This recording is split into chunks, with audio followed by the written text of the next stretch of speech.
Very well, happy to have you once again. It's Tuesday and the 23rd of November 2021. Good morning, as I always say, from whichever part of the country or the globe you're watching us from. We hope that you had a very restful night. And by the way, kids are going back to school today.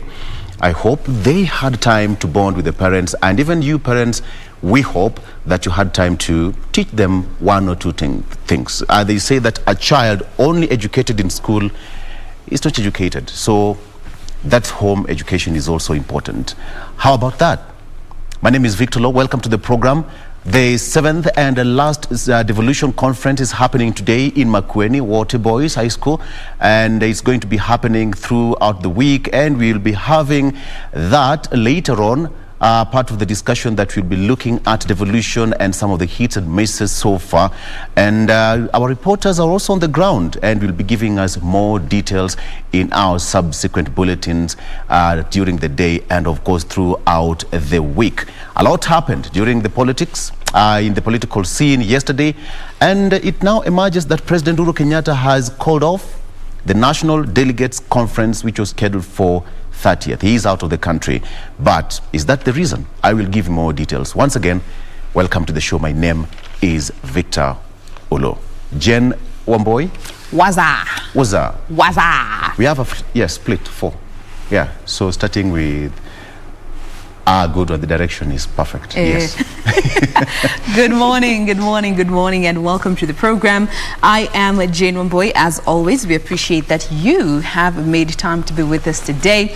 It is the 23rd of November, as already mentioned, and it being Tuesday, we're going to be having our health segment today. And today we'll be looking at an issue that has been prevailing for quite some time, only that the pandemic did exacerbate the whole situation. And this is about the shortage of oxygen in our country. We're going to be having a representative joining us to just paint the picture for us, because as it has become evident, there was a shortage of oxygen prior to the pandemic, but the pandemic just blew the lid off and actually, brought the attention that was needed in this particular area. So we'll be talking about that in not too long. And of course, we welcome you to share with us your thoughts. Let us know where you're watching us from. We will be giving you our social media handles in a bit. Stephanie. Good morning. It's a beautiful day today, early morning today, and I still have hangovers from yesterday's cake dip down. Cake and over. that's how manio cake. Anyway, welcome. Thank you for joining us. We have such an amazing show lined up for you. Later on, I'll be taking you through traffic updates to know which routes are best for you, and just a piece of advice in case you're headed to CBD as you go to do, as you're up and about. That the kids are going back to school today, so the roads will be jammed up. So if you're going, if you want to be early, make sure that you get out of the house right about this time. So my name is Stephanie Yatta. Thank you for tuning in. Good morning. You're watching KBC Channel 1. Definitely, this is Good Morning Kenya, and that's the crew. Part of the crew is I, Regina Manyara. Glad that you could make time. There's so much happening. Today is the last Devolution Conference that is going to be taking place in Makueni County. We have our crew that is going to be down there and is going to be bringing us up to speed with what is going to be transpiring there. So there's a lot, especially in the political scene. The campaigns have been on for a while now, and the question, the Musalia Mudavadi question, the Oka question, as well as Raila's bid for the presidency. Yesterday, one of the news dailies that we have this morning that we usually have, was talking about, trying to tell us what was in the deal between Raila Odinga and President Uhuru Kenyatta. And according to National Assembly Speaker Justin Muturi, is that there was a conversation about retirement. Quite controversial, you would say, but as we say, a day in politics is quite a long time, so things may change. And talking about 3 things changing is that 3 persons who've been indicted with the committee escape, where 3 terrorist convicts had made a jailbreak there, have been convicted. That and so much more will be coming up as we also discuss a story that wouldn't have otherwise found itself on mainstream media, so to speak. And this is news piece about a girl who moved from being just an ordinary Kenyan to a millionaire in days. And we're talking about the mystery girl with 100 million shillings gift. Before we went on air, we were talking about push gifts. These are gifts that a spouse, a husband, a boyfriend gives the woman in their life, especially when they're pregnant. They're called push gifts. I'm just wondering, have you ever received a push gift? And if you haven't, what would you want as a push gift? Well, I know what I would want. I don't know about you. And what do men feel about that? We have been trying to get Victor, roping in Victor into this conversation to just make a quick comment there. Because according to Felicia's account, and this is a mystery girl, her account grew from 0 to 100 million. Courtesy of her Belgian boyfriend for her financial security and their future children. However, the lady is out of the country.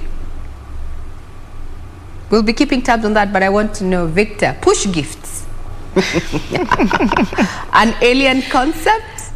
What is your take, Victor? I can see your solemn face. Think about it. Push gift. And I don't think it's bad. You can gift a human, because depending on the circumstances, because there are some people who go through a lot, even ladies who go through a lot in terms of pregnancy, to go full-term, and when such a thing happens, there is that way to appreciate, much as it cannot be equivalent to bringing forth life. But I think it's important to appreciate someone with something that is quite tangible and have some, let me put it this way, some sentimental value, something you can be looking at for a very long time, is as well as paying dowry. Because, you know, the whole essence of paying dowry is you pay dowry with some young calves so that it represents the growth. I mean, the more the calves continue to grow and give birth, the other side, it also represents you on that end, being said that, you know, so-and-so is growing in love and continue to expand the other side of where she's married. So I think it's a good idea. It might look, you know, kind of Western, but I believe even here at home, people do it. You know, after that, you just say, Mama, I'm going to take you for a holiday, something, an experience, or I'll do for you something that probably you will never forget, or one gift that you never forget. So I think it's okay. I have no problem with that. It's a good idea. Women go through a lot. Women go through a lot. Perhaps you're the people who can understand it better. I think, Victor, we need to remind the viewers where you come from. Just tell us. Exactly. Victor, where do you come from? Should explain his sorry? Like, where is your hometown? We need to know. Yes. Oyugis Republic. Oyugis Republic happens to be Nyanza. What don't you say? Yeah, Oyugis Republic, Homabay County. You are rich. Yeah, Oyugis Republic. And then I think, ladies, we're in good company. Jane, what do you have to say as we almost start off within the headlines? What do you have to say about push gifts? I think even going back to the African days, when a woman had a child, she would lift no finger. Yeah. They would do everything for her. They would make her as comfortable as possible. They would help her taking care of the child. They would make everything available to her to create as best an environment as they possibly could. And that in itself is appreciating her and congratulating her on having brought forth life. Goes back to our olden days, only that these days it has also morphed into the modern times. So I'm all for push gifts. Yay. Stephanie, what's your take? Definitely Team Push Gift. I'm not there yet, but I am looking forward to it. When I grow up, this is what I want. Dear future husband out there somewhere. This is it's definitely a good deed, appreciating a woman for, you know, bringing a life into the world. It's something beautiful, and I'm definitely for push gifts. Yes. It has always been there. It has always been there, but I think it has. People are now being grand about issue it. Of, you know, them sending you, maybe your sister, to come stay with you. It has been there. It's not something new. But I think, if you ask me, it would feel very different if actually the person who you have bore this child with be the one to gift you. You know, Yeah. the sentimental value of it, not monetary. Maybe there's that home you have been wanting. Yeah. And maybe you're leaving the maternity, driving home only for you to get to a new home, and you're like, babe. And you know, Ray, speaking of new homes, Yikes. I came across someone on the socials who was giving her experience about push gift, and for each child she bore for her husband, she got a new house with an extra room. Wow. Oh my. So how many kids did she have by that time? 4. Wow. Dang. It's a good motivation. That's nice. I would actually give birth to more. Yeah. You know. But ladies, what about a man? What about a man? What should men get? Wait, watch out. No, these are true. Do you These are- give birth? We're talking about push gifts. Yeah. It's You're okay. very You're the one- specific, It's Victor. okay, but what should a man get? Because We're talking about push gifts. If you can't push, There's you're no not gifts in for you. this category. okay, In what sense do you mean what should a man get? As being the father, or yeah. Because they say that we are pregnant. That's what they say. yeah. We are expectant. Good question. Maybe our viewers could let us know, and also Yeah. as you let us know what should men get, what did you get for Men's Day? Wanaume. Hashtag me Good Morning Kenya on Twitter. At KBC Channel 1 is our official station handle. Over to you, Regina. Indeed. Now, moving away from our usual banter, let's bring you up to speed with stories that have been making headlines in the last 24 hours. Just to remind you that we're streaming on our various social media platforms, including KBC Channel 1 on YouTube and Facebook too. This is Good Morning Kenya, and you can find more details on the stories that have been making headlines on our website. That is www.kbc.co.ke. Now, without further ado, is that 2.5 million Kenyans are still in dire need of humanitarian support, with 11 counties placed under the red alert due to persistent drought. The affected include children placed under the school feeding programs. As Zainab Said reports, the government's plan to substitute relief and aid distribution with monthly cash transfer program for vulnerable households is on course.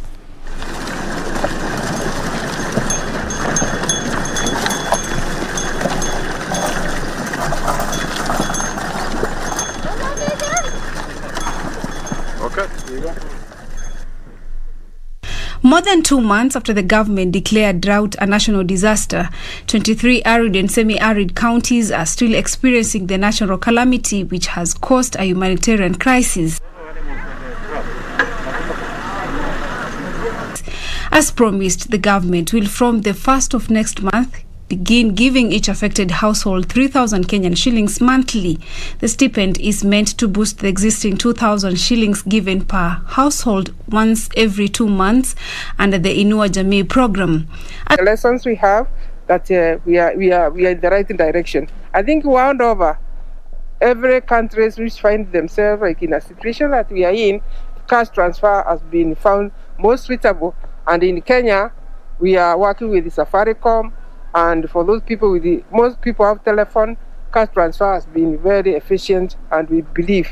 And in any case, we are not the only one. A lot of development partners are also doing cash transfer. One food program is one, food agriculture organization is one, Red Cross is also another one. So we have all this concerted effort to make sure Kenyans do not go without food.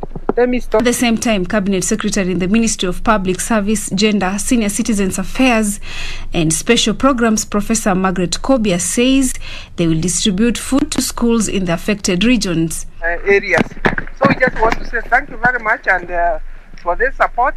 And I think as Kenyans we are happy to get this support to augment what the government is doing and what other Kenyans are doing, private sector, NGOs, because if you go in the 23 counties, you will also find that the other one food program, there is also Red Cross, there is also the government effort, and now there is People's Republic of China with all this rice. I think we should be in a good space, and hopefully as the rains are depressed, maybe very soon, maybe before end of March, we will have more rains and then we will be able to recover. She made the remarks after receiving a donation of 945 metric tons of rice from the Chinese government.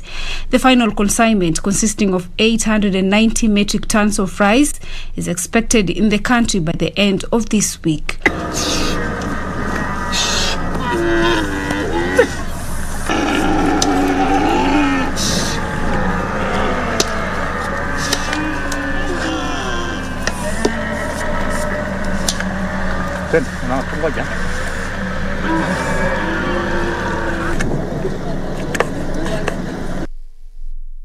That is the situation in as far as drought mitigation is concerned.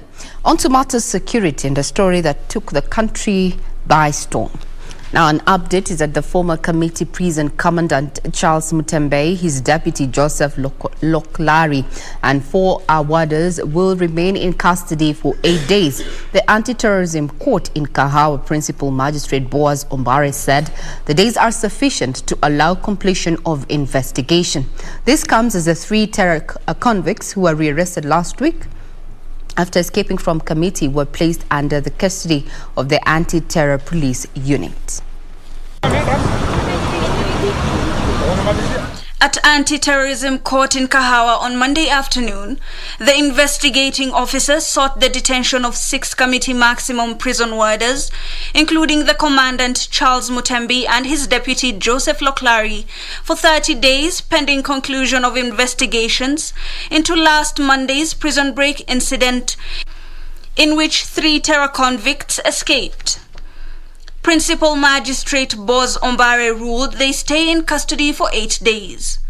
Noting that limitation of a fundamental right should be applied in a less restrictive manner, and the provision that the respondents are presumed innocent until proven guilty, I hereby allow the continued detaining of the respondents for a period of 8 days. While in detention, the respondents retain all the fundamental rights guaranteed by the Constitution, except those that are inconsistent with the fact that they are so detained. The 4 junior warders, Pamela Chebet, Peter Thuku, Lilian Mukasia, and Nicholas Otieno, were manning the prison when the 3 terror convicts escaped. Your Honor, can you review on 2 questions the time when they will start? 8 days will start. And Your Honor, you still have the suit. Enough suit made for you to review even from 8 days that have brought in new material that the Minister for Interior admitted that the facility needs now new CCTV facilities. And I agree with you, Mr. Mari, that the court can review its decision, but at this stage there are no grounds, sufficient grounds for review. The 6 will remain at Gigiri Police Station until November 29th, 2021. Meanwhile, a police officer who was on duty when 3 prisoners escaped from Kilgore's police station cells was on Monday charged with 3 counts of negligence of official duty on November 19th, 2021. Appearing before Narok Chief Magistrate Josephat Mungai, Andrew Cheriot Bet denied the charges and was released on a bond of 100,000 shillings and 1 surety. The case will be mentioned on December 8th, 2021, and hearing date is set for March 2022. Kesi itasikizwa tarehe 21 mwezi wa 3 mwaka ujao, itatajwa tena tarehe 8 Disemba. Away on matters security to matters politics, where West Pokot Governor Professor John Lonyangapuo is the latest to join the Azimio la Umoja initiative. He says that his move represented the community resolutions to Raila at a meeting held in West Pokot. Now, Achela Simon with the details of that. ODM leader Raila Odinga cast his Azimio la Umoja net into West Pokot County to fish out those who believe in his initiative. Nimekuwa mkuu wa chuo kikuu, nimekuwa PS, nilifanya kazi chini ya Prime Minister Raila wakati huo, nimekuwa senator mpaka nikawa number 1, sasa ni governor, si ndio? Mimi nikisimama hapa na niambie nyinyi barabara ya kwenda mbele imeonekana, kuna makosa? Kuna makosa? Na msiponisikiza si rahisi kupata mwingine. Na leo mimi nimefurahi kama profesa mwenyewe ameungana na baba. Sasa kazi yetu ni rahisi hapa. Na nataka niambie baba, tukiwa kule tumepata masimu mingi kutoka wale wa jamaa wako pande ile. Na ukituona tumeungana na baba ni kwa sababu tumeelewa kwamba nchi hii haiwezi endelea bila watu kuwa kitu kimoja. Na mtu mmoja hawezi jipiga kifua, awe ni yeye atasema vile watu wataishi. Tabia yetu ni namna gani? Tabia yetu ni hii wa Pokot. Na wageni wasikie leo. Tabia yetu ni kwamba kama wewe uko na msichana, msichana atafuti bwana, ni bwana anatafuta msichana. Mtu akiwa na msichana yake hawezi tembeza msichana huko usijui wapi huko. Mwenye anatafuta msichana anakuja wapi? Anakuja wapi? Na leo hii msichana wetu wa 2022 mtu ya kwanza na pekee ya kufika Pokot ni Mheshimiwa Raila Odinga. Pokot County Governor Professor John Lunyengapuo, Senator Samuel Pogisho, Pokot South Member of Parliament David Kosing, and former Tiati Member of Parliament Asman Kamama all came out in support of the former premier. Na mtu mwenye amekuja mchana kuomba mwenyewe amejileta na ameomba kwa unyenyekevu. Tutamsikiza ama hapana? Tutamsikiza. Raila maintaining skewed policies before and after independence are to blame for marginalization of some communities. NFD, Northern Frontier District of Kenya, was completely neglected. So there were disparities in development. ODM leaders said if he ascends to power, he'll ensure increased resources to develop units to spur development and industrialization at the county level. Remember, in the new constitution, we provided for equalization fund that was meant to help areas which had been marginalized. That equalization fund has not been dispensed properly up to now. In the BBI, we had proposed to extend the period by another 10 years so that these counties can acquire benefits. Raila promising to ensure the issue of dilapidated infrastructure in West Pokot County is addressed and natural resources available in the county are exploited to the benefit of the residents. If you are able to, we are requesting that you be able to talk to the president so that this investor can come very fast to complete this plan. We are also asking disbursement funds to counties for mineral exploration and for mining purposes through e-mining exploration funds. Achola Simon, West Pokot County. Wale wengine wote wasonge kando.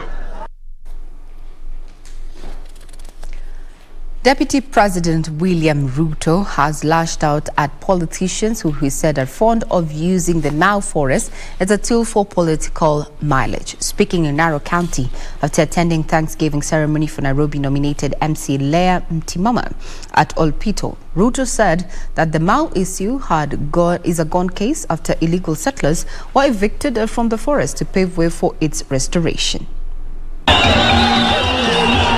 Deputy President William Ruto on Monday took his campaign trail to Narok County,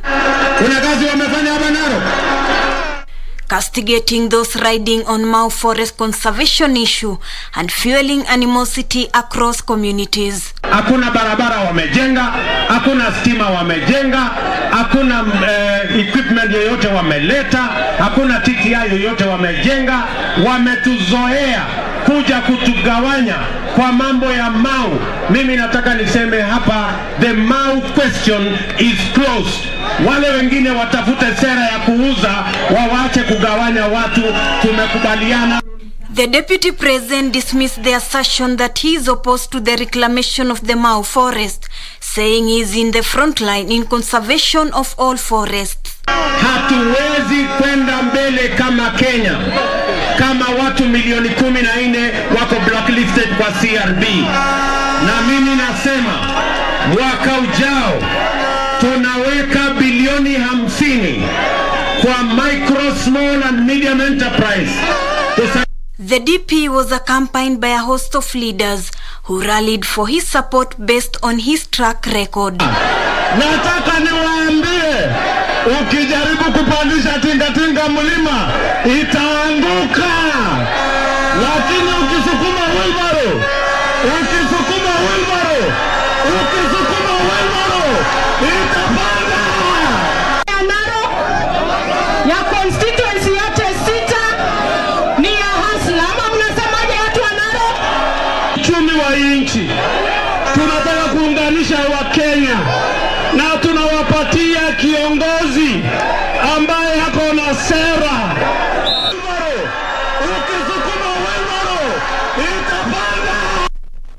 According to Laikipia Senior Game Warden Rose Malenya, it was...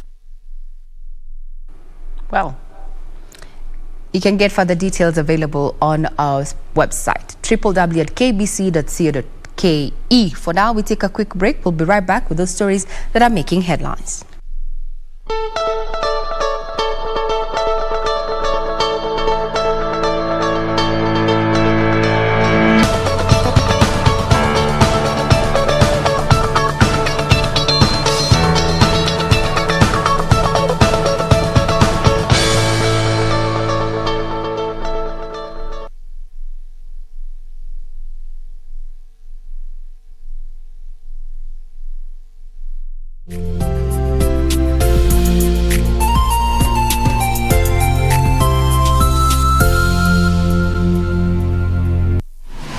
Log on to the KBC website at www.kbc.co.ke to get the latest breaking news, entertainment, sports, politics, lifestyle or business trends from Kenya and around the world. Never miss new episodes from your favorite TV shows, reruns and movies. Just stream online or watch live on your YouTube channel at KBC Channel 1 TV shows. For the day's biggest stories, trustworthy news and family entertainment, log on to KBC Channel 1. Watch what you want anytime, anywhere.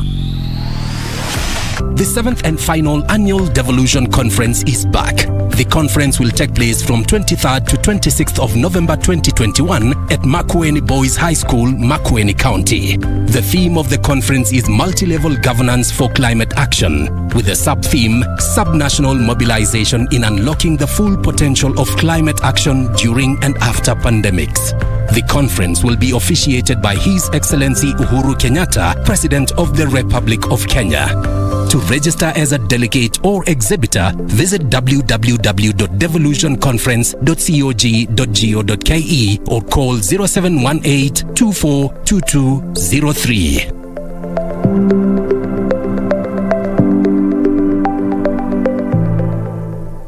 Baadaye katika ni pesa kiodi songa kabisa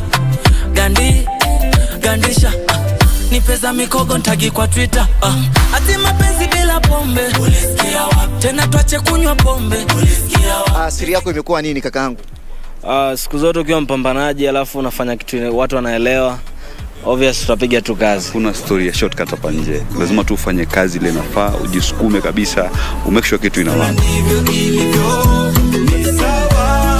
Acha ibaki somo na jinsi ilivyo. Unajua unaweza kuwa wewe ni mkali wao lakini kuna wakali wao kwa njia tofauti. Na uwezi shinda kivyako. So kama unakimbia na unaona barabara mahali imefika kuna mtu uwezi ruka peke yako, unarudi nyuma unashikwa mkono unasaidiwa kuruka. Hiyo ndo namaanisha. Sawa, aliyepanga ni Mola na ndivyo ilivyo. Sawa, acha ibaki somo. Na ibaki somo. Acha ibaki somo.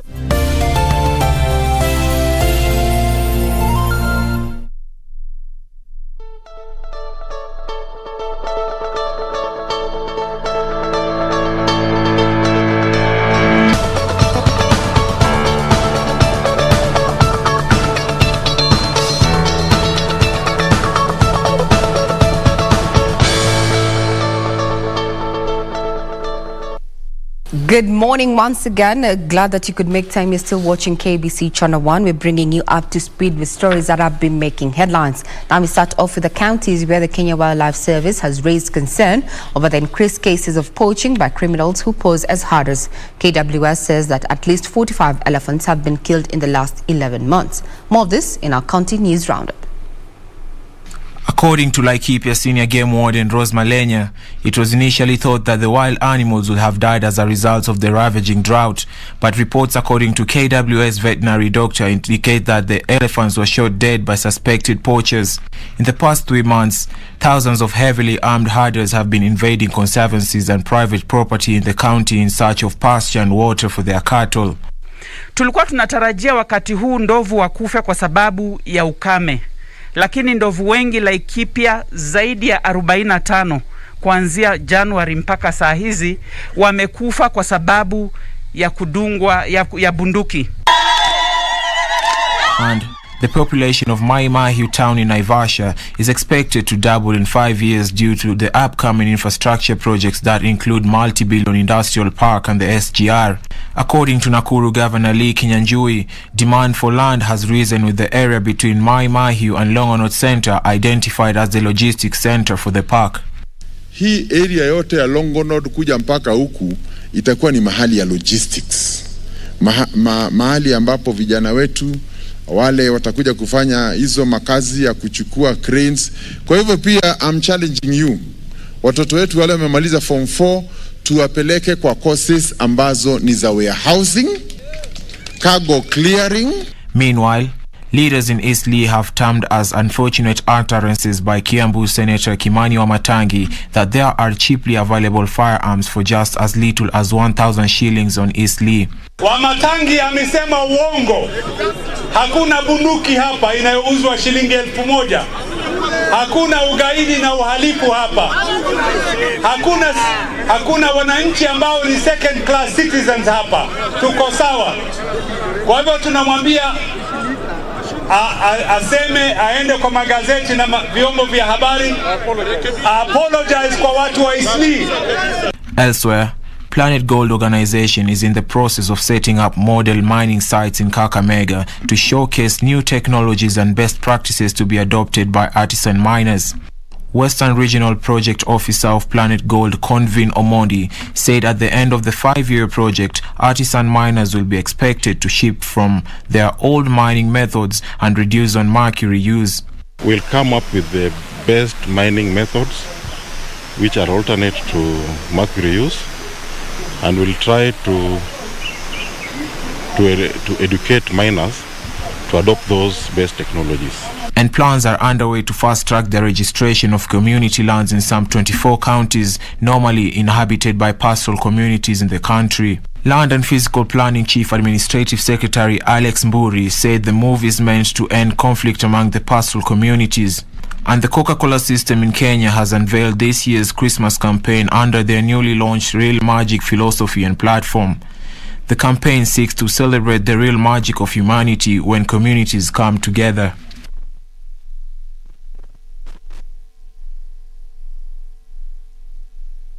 Controller of Budget, the Auditor General and the National Treasury have resolved to convene a meeting with county governments to first track settlement of pending bills. This was discussed during the 15th ordinary session of the Intergovernmental Budget and Economic Council, where it emerged that the issue of pending bills remains a key challenge for counties. The meeting also called for the establishment of a framework that will check borrowing by counties for sustainability and prudent use of borrowed cash.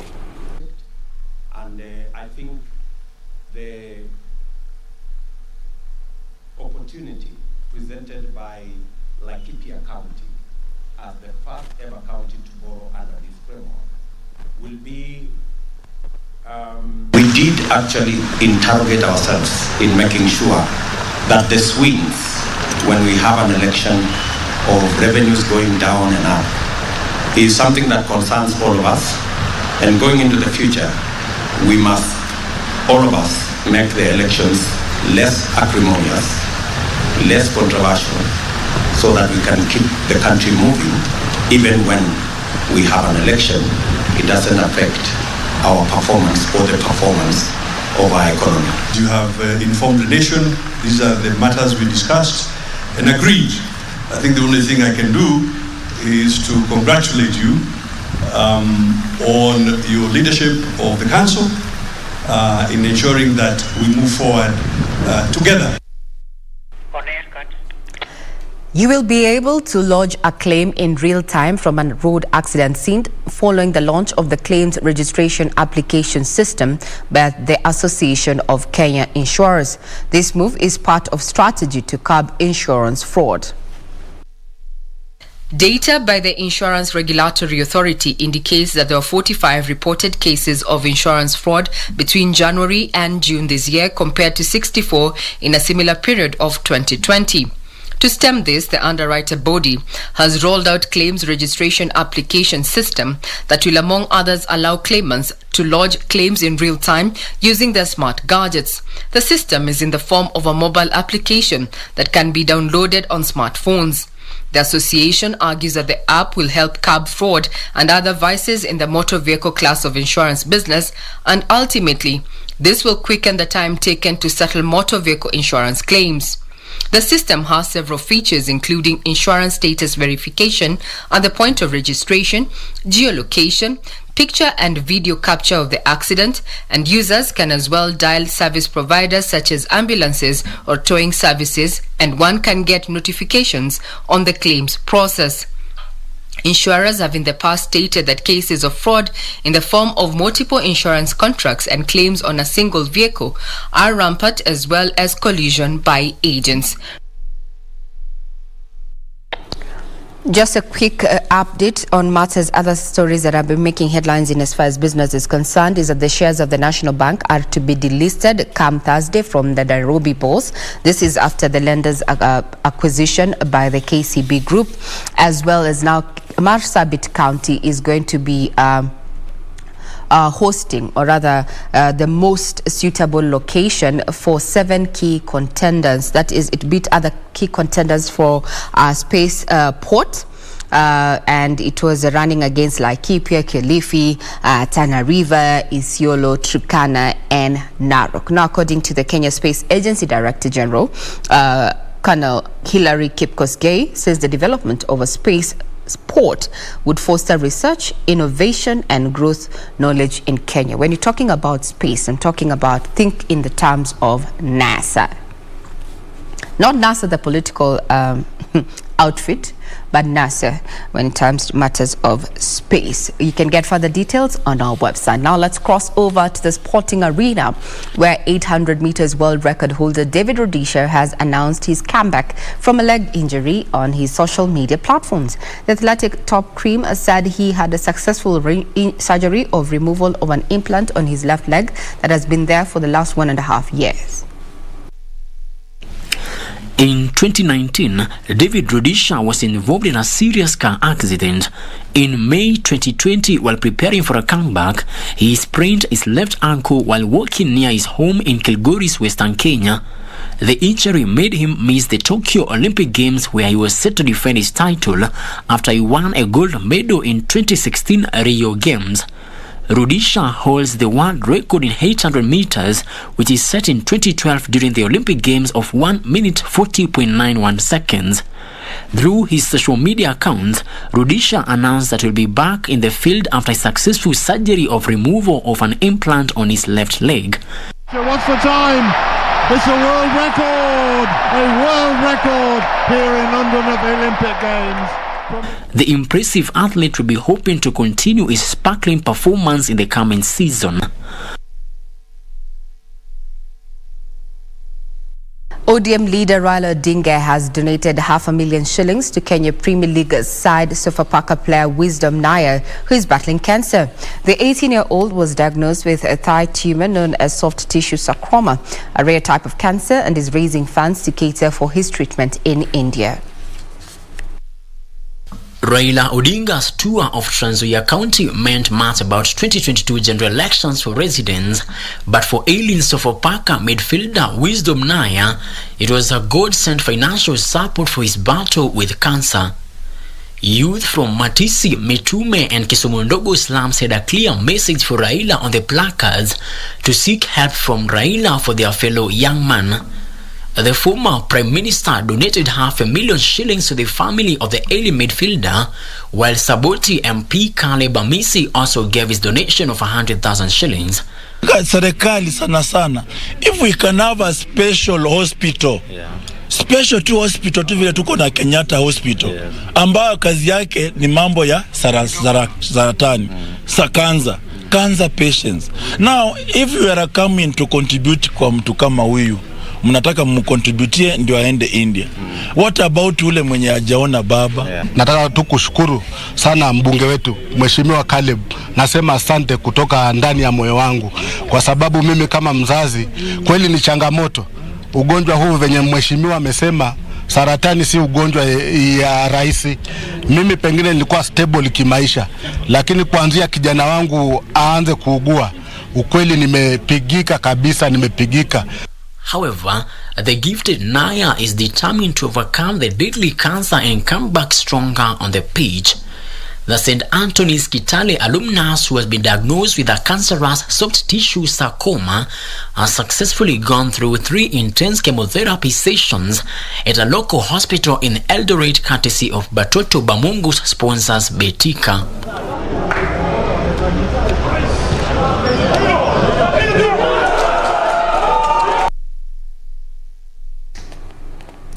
Equity Hawks and Kenya Ports Authority showed splendid performances in the ongoing FIBA Zone 5 Women's Club Championship in Dar es Salaam, Tanzania, after claiming wins last night.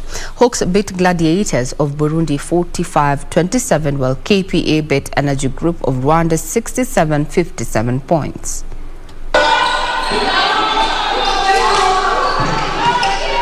Equity started the match on a high tempo and won the first quarter 9-6 before leading 13-11 in the second quarter.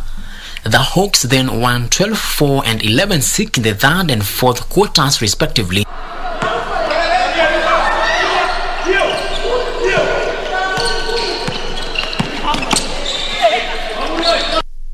Meanwhile, another Kenyan side featuring the championship, KPA, emerged victorious against Rwandan side Energy Group.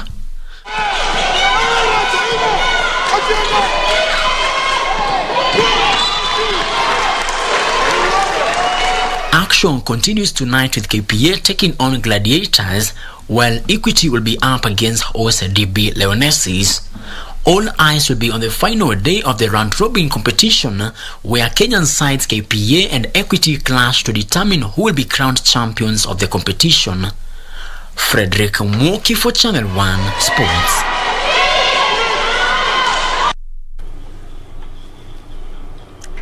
That puts a cap on Matters News this morning. Remember, more details are available on our website, that is www.kbc.co.ke. Now let's get you to your workstation. Statistics indicate that 85% of the workstations are domiciled within the Central Business District. If you've not left the comfort of your home, how about to tell you the alternative routes that are available to you as you head to the CBD. Stephanie, take it away. So here are our traffic updates. Let's take a look at how Langata Road is doing this morning. So this is Langata Road from those coming from areas of Rongai, joining there at Galleria, those coming from Karen, taking on Langata Road. Let's take a look to see how it is. So from the Galleria Mall, we see that the road is quite clear as you head into town.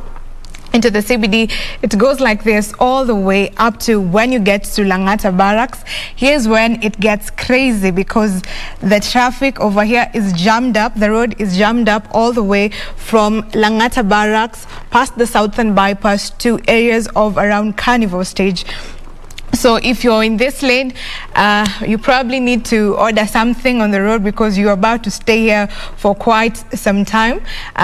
So moving on from the Carnival Stage, it opens up just a little bit, but when you get to areas of Sunshine Boys Secondary School, we see there's the maroon and the red color, which indicates heavy traffic there.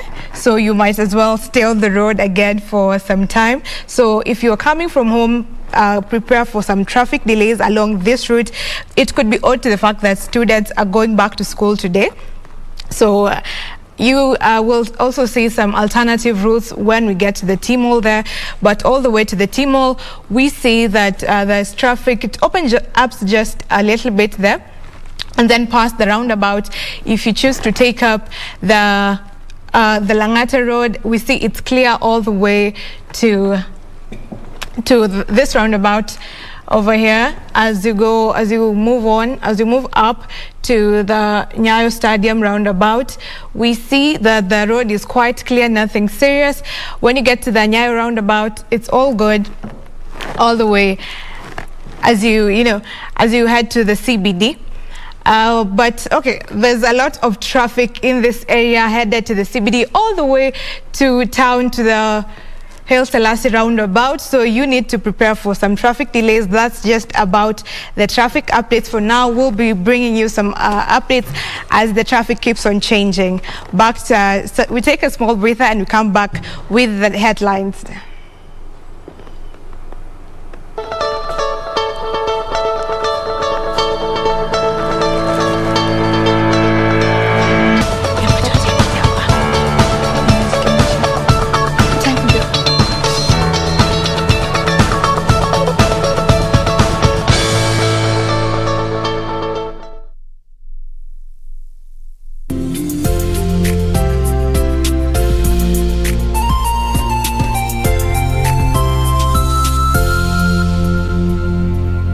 The 7th and final annual Devolution Conference is back. The conference will take place from 23rd to 26th of November 2021 at Makueni Boys High School, Makueni County. The theme of the conference is multi-level governance for climate action, with a sub-theme, sub-national mobilization in unlocking the full potential of climate action during and after pandemics. The conference will be officiated by His Excellency Uhuru Kenyatta, President of the Republic of Kenya. To register as a delegate or exhibitor, visit www.devolutionconference.cog.go.ke or call 0718 242203.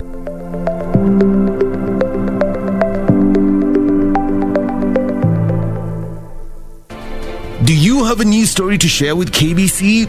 Get in touch swiftly on email newsroom@kbc.co.ke, call 0723-892-654 or 0734-780-124. The Amazons did not want me to find you here gambling. I'm telling you, you're not going anywhere. You are staying. Vicente lost the ranch because of Madame Bernarda. Prosecution accepts the evidence and requests that an arrest warrant be issued against Mr. Julio Flores, who is now the main suspect for the fraud committed against Mr. Victoriano Santos. Where did she go? I don't know. We've been looking for her. Where do you think you're going with her? I'm not going to tell you. You'll never break us apart.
Welcome back. We now want to continue with In the Headlines, and this part is where we get to have a look at what the papers have for us today. As always, 4 different dailies with us in studio. Remember, we are still using the hashtag Good Morning Kenya on Twitter. Our official station handle is at KBC Channel 1. My handle is at Jane Wamboi. Let me start you off with the Daily Nation, and just to have a quick look. There we go. Yes, nice and clear. We start with the main read. Inside Raila and Ruto plot to block defectors. So for those intending to run as independent candidates, they must resign from parties 3 months before the poll. So that deadline was initially the 9th of May. That was the official date that was given by the IEBC for independent candidates to resign from whatever political parties that they are affiliated to, because that is one of the requirements. To be an independent candidate, you should not be affiliated to any party. You are supposed to submit your logo, among many other requirements. Now, on the other hand, there are the party primaries whose deadline has been pushed back.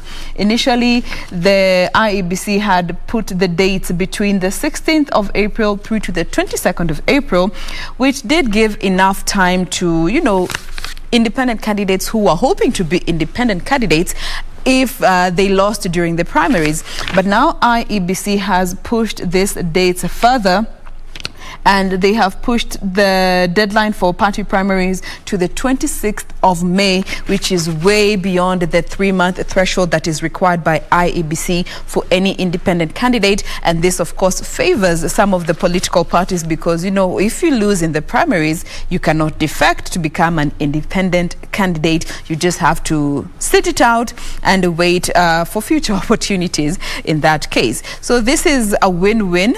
And this, of course, came from a push by ODM leader Raila Odinga. And the critics say that all this was in efforts to block last-minute defectors who might lose in the primaries. Now, moving from that, we also have pictured therein Deputy President William Ruto when he was addressing journalists at his Karen office yesterday, where he chaired the Intergovernmental Budget and Economic Council. And pictured next to him is ODM leader Raila Odinga, who is second to the left of that particular image, and West Pokot governor, where he was yesterday, and he joined other leaders in a jig with dancers at the Kapenguria grounds, where he later addressed a rally at Makutano. And at that particular rally, he was able to, point out that the BBI is not dead, and he actually went on to point out some 4 aspects of the BBI that he would be keen on implementing once he becomes president. That story has been covered in such good detail here on page 5. Among those key proposals that he said he would revive in the BBI included the allocation of 35% of the national revenues to counties. Number 2, he would enhance the equalization fund.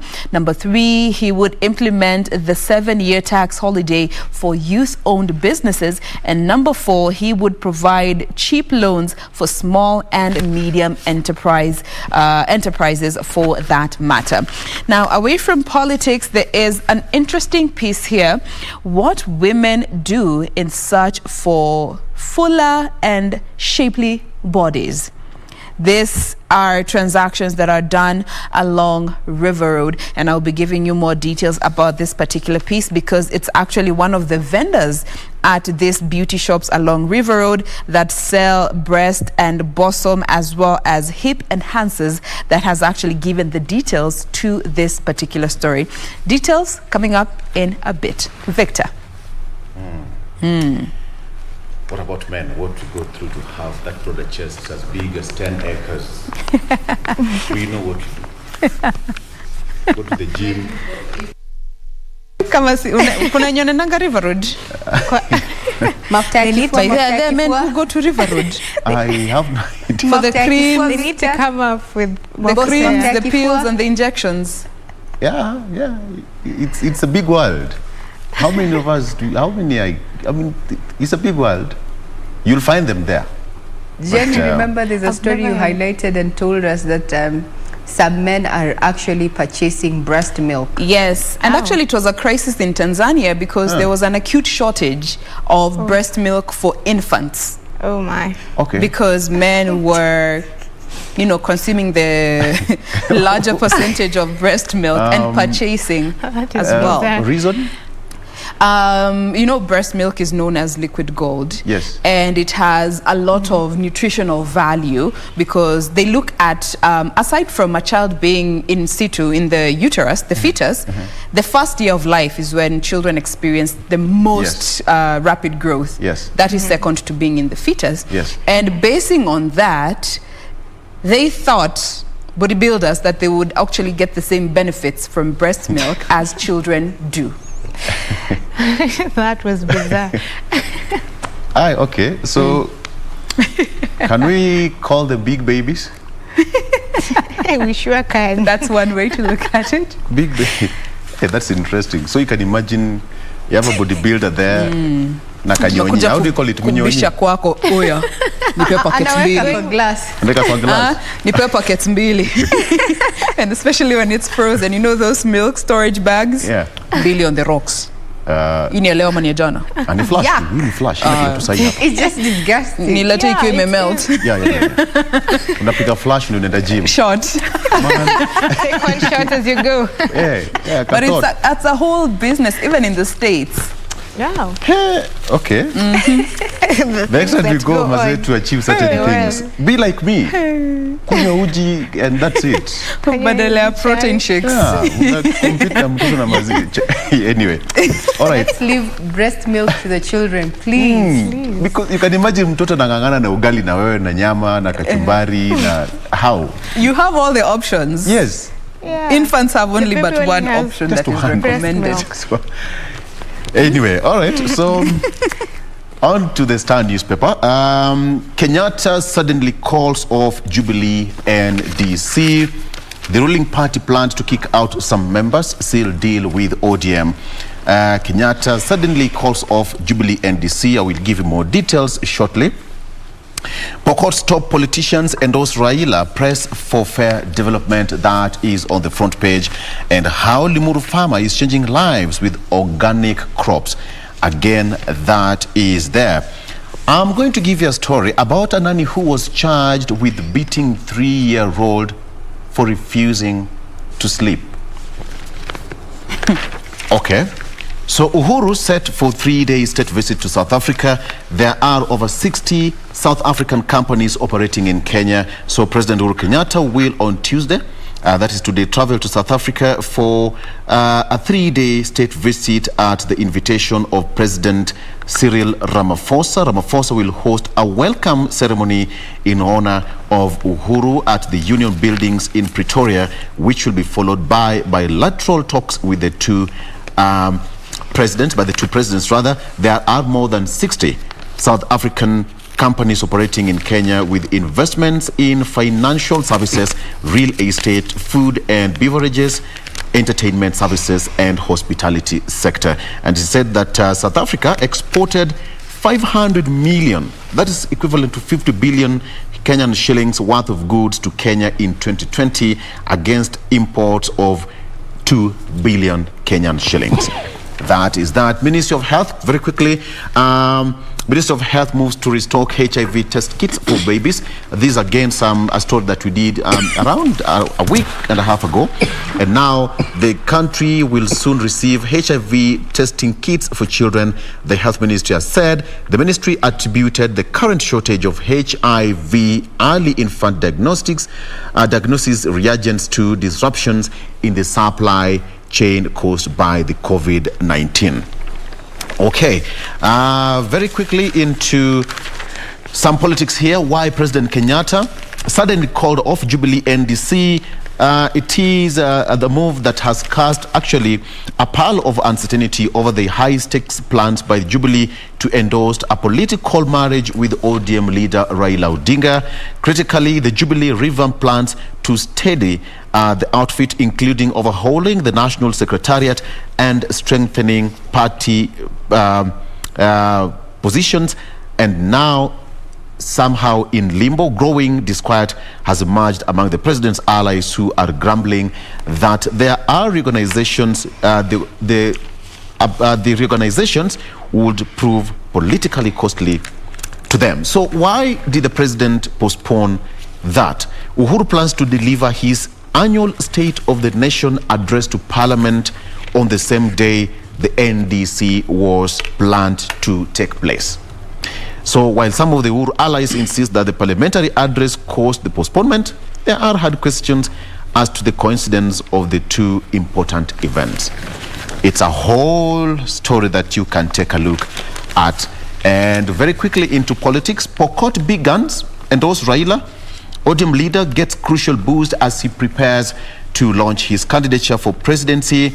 It is said that Raila on Monday secured his support of West Pokot Governor John Lo Nyangapur, Pokot South MP David Kosing, and former Tiati legislator Asman Kamama. Raila was also endorsed by Senate Majority Leader Samuel Fogisio. On to that story.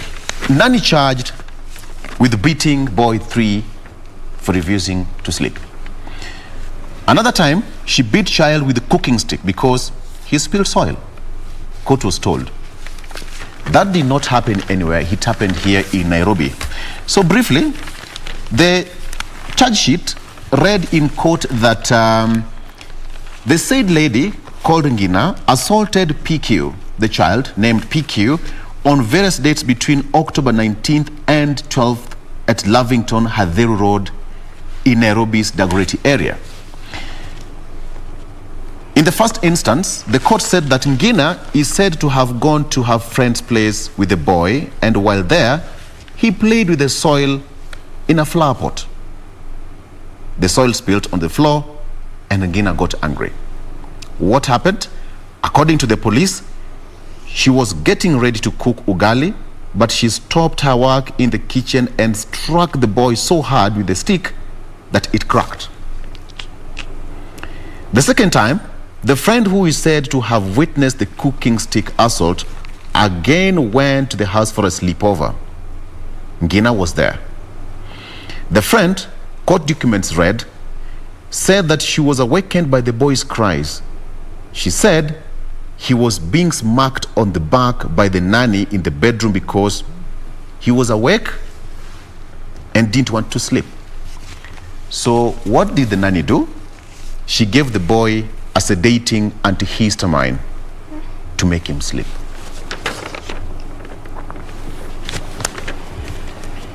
Yeah. That is so cruel. How can a human do that to a 3-year-old kid? First of all, we all know how cooking stick, how hard that thing is. You can cook with that thing for even 5 years. Iko tu. Yes. You smack a child, hard in a crack. It is very cruel. And then went ahead akampatia sedating antihistamine. That is inhuman. I hope justice takes place for this case, for this child, because it is so inhuman. It'll cause the child some traumas as he grows up, and it's just so sad that these things happen in our society. And parents, we should just be cautious. Also, when they have nannies in the house, to check in with their child to see how how things have gone throughout the day, to dress them, to see if there are any marks on them, just to take note of any abuse that has taken place. It is such a sad state of affairs. Yeah, she was charged and was released on a cash bail of 10,000 shillings. So the case continues. Yeah. Right. The case will be mentioned on December 1st for pre-trial hearing. Okay. All right. That's just an example of what usually happens in these houses. We've had so many stories of nannies doing all manner of things, but not all of them. Some are actually good. Some are good. Yeah. Very good. We have some good ones. All right. Regina. Now, front page of the Standard is a story that we had start of our bulletin with, and this is the story of the mystery girl with 100 million shillings gift. So the scribe here has gone, what a gift, in red, mark you, what a gift. In just 3 days, Felicity's account grew from 0 to over 100 million, courtesy of her Belgian boyfriend for her financial security and their future children. That is a front page. Are you doubting what I'm saying? Well, doubt no more. There it is. Main read. We're not talking about COVID. We're not talking about politics. We're talking about Devolution this girl. Conference. We're talking about this girl and the boyfriend. Why it is national news? Well, let's get to just a sneak peek. Maybe it justifies why it's on the front page, big splash. Yet we know there's some counties that are staring. Anyway, I'm not here to judge. So that story from the front page, her full name is Felista Nyamithira Njoroge, and she's left the country 2 days after the state agency sought to freeze her bank account. There have been speculations the money could be proceeds from money laundering. So, in a quote, like they can't even find her, according to this particular piece, there is no trace of Miss Njoroge, so to speak. Her digital footprint, Facebook, Instagram, name it, it's as if she never existed. I think she cleaned it up. I think I'll do the same. Anyway. Yeah, because now, why am I on the front page? Why are you talking about me that? Anyway, that's entirely my opinion. Totally. Not the opinion of anyone here or even the corporation. I'm just saying. And borrowing from that book that I always keep on mentioning. Yes. Actually, it's the 11th Commandment by Jeffrey Archer. Thou shalt never get caught. If you're caught, deny. It's the 11th commandment. Oh, no. And run. Yes, whatever you do with that information, it's entirely up to you. But I'm saying she's out of the country. And searches on her social media bore no fruits. Keying in her name on Twitter, nothing. Instagram, nothing. Facebook, nothing. According to her lawyers, Ndindi and Nadida advocates, they declined to respond when they were asked of their clients' whereabouts, contacts, or even an interview. That is reported by this particular daily. So they said, we'd like to inform you that our client Felista is currently not in the country, and in fact left the country on 2nd of October. Now let's talk about the Belgian boyfriend. So they've also made attempts to reach out to him. He goes by the name Mark D. Mezzo. He enjoys a rich social media presence of about 10,000 subscribers on YouTube and has been active for the last 12 years and around the same time also on other platforms. So yes, indeed, this man does exist. It's not a joke, a fallacy. Some men would be like, nani anaweza pea dem 100 million? Well, guy exists. Guy exists. Sawa. Hata wenye watakangi kutuma pesa ya pizza. Anyway, guy exists. So by around 1645, that is around 445, the account had a message. It had been blue ticked and blocked. So now when you look at his YouTube account, which has 11,200 subscribers, his latest post was in September 19th, and it was an 8-minute video of him ranting about how he was arrested and taken away on suspicion of money laundering. And this is quote unquote what that video said. I knew there was more violence in Africa than Europe, but without any notice, summoned or questioned by the police, suddenly being arrested in my home, the seizure of my laptop, phone, passport, taken away handcuffed, as well as my pregnant girlfriend. I did not expect. Turns out we were suspected of money laundering due to a bank gift I had made to my girlfriend, for which we had submitted the requested paperwork to the bank, and not feeling safe anymore in Kenya. This is what was captioned on that particular clip. So according to him, that is Mark D. Mezzo, they have 2 children with Felista and are expecting a 3rd one. So he also discloses that they live around Lake Naivasha, Nakuru County. And there have been speculations that the millions could be proceeds of money laundering, and had consequently applied to have Njoroge's account frozen. So Justice Esther Minor has ordered that the money which was banked at Cooperative Bank be frozen for 90 days to allow ARA to establish its source. Now, fact of the matter is the reporting and regulatory institutions are required to report suspicious, unusual transactions. So today, if I decided or suddenly, let me see, 10 million showed up in my account, maybe, just maybe, maybe I would also be on the front page, you never know. But 25 million is a corporation, that is what a corporation is fined for failure to make a report. 5 million is another failure to report an individual. For a corporate it's 25M, for an individual it's 5M, and leads to a fine not exceeding 5 million. So if one continues to be in default of this, you are charged a maximum of 10,000 shillings per day for a maximum of 180 days. So do your quick math. Wow. 180 by 10,000. That is. So yes, there you go. So we'll be keeping tabs on that. I don't know why it is of national importance or concern. I don't know. But yeah, Felista and her Belgian boyfriend have been the talk of town, so to speak, but they're MIA at the moment. She's a chini until this blows over. And she's 21. She's really young. Yeah. It was a situation of a darling gifting darling.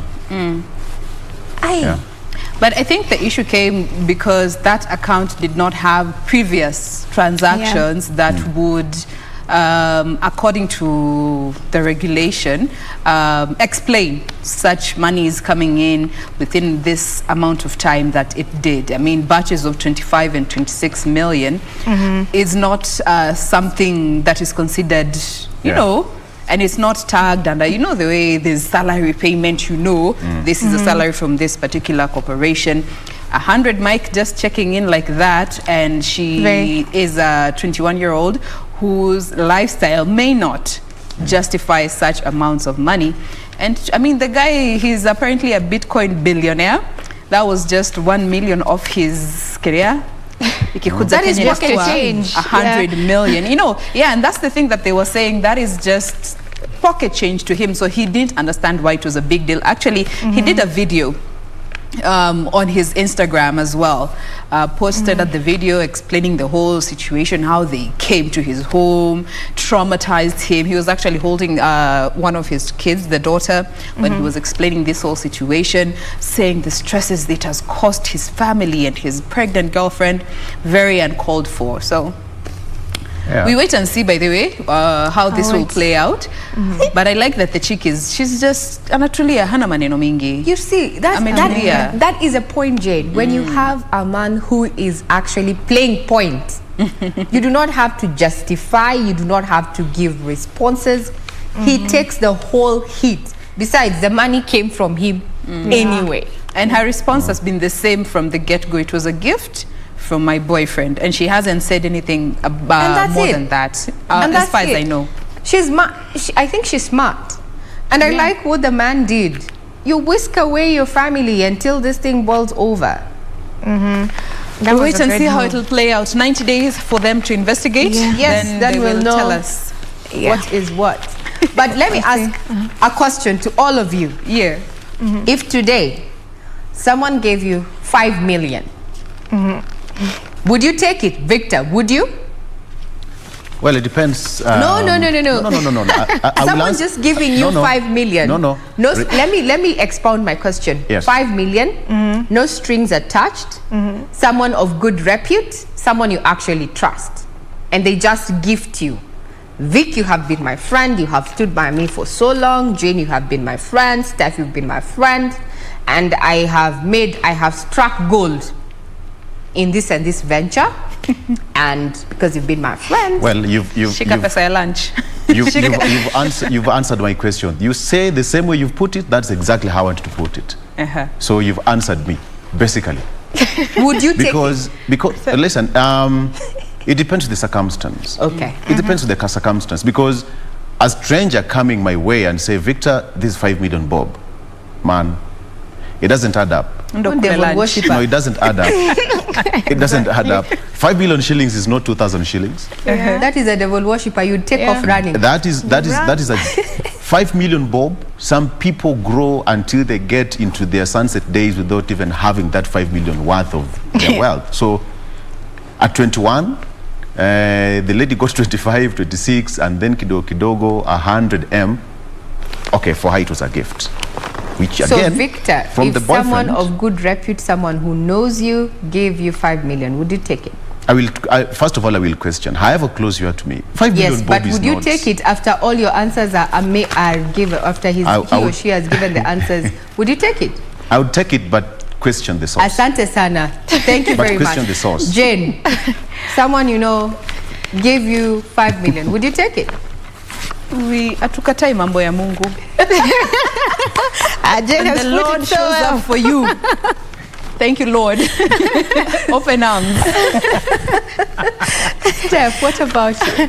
Oh yes. How do you say no to 5 million? Of course, maybe I'd have some doubts about it, but I would take it if it's from you have to someone I explain. know, good You have to reputation. explain. That's why to Mungu asante, and I God. move on with being, my news. You know, when God was creating you, he knew at one point It's okay. Utapata 5 million. utapata 5 million. Nakwambia, this is lunch. But usicheze na God at the same time.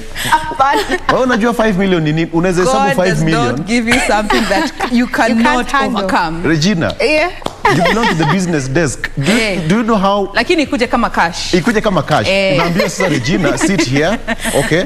Margin ndio In hiyo. USD currency. You get it. Okay. But if Hiyo ni Kenyan bob, $50,000, si ndio? My take home from that question is kazi ya Mungu haina makosa. Haina makosa. Kazi ya Mungu Haina haina makosa. makosa. Siku yako And as ikifika Jane says, imefika. when God created you, he knew you'd get 5 million. At one point. Yeah. Stephanie, what does the People Daily have for us? So with All me right. here. Before we actually get to the People Daily, we are informed that we need to take a very quick breather. Tuko na ka mic tano tukunywe kahawa. We will be back with more of what we have for you. Stay with us.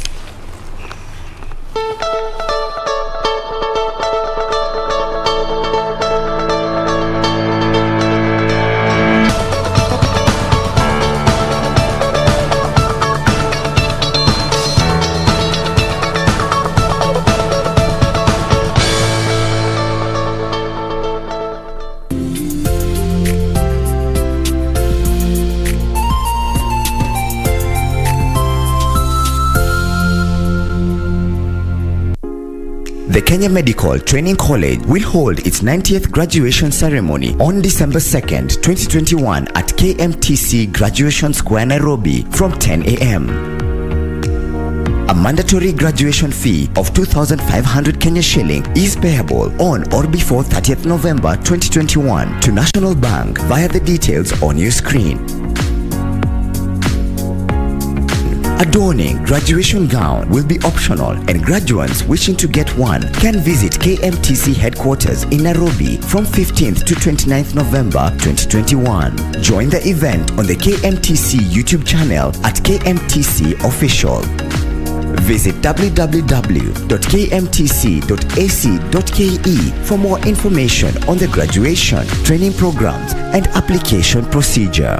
KMTC, training for better health. The 7th and final annual Devolution Conference is back. The conference will take place from 23rd to 26th of November 2021 at Makueni Boys High School, Makueni County. The theme of the conference is multi-level governance for climate action, with a sub-theme, sub-national mobilization in unlocking the full potential of climate action during and after pandemics. The conference will be officiated by His Excellency Uhuru Kenyatta, President of the Republic of Kenya. To register as a delegate or exhibitor, visit www.devolutionconference.cog.go.ke or call 0718 242203.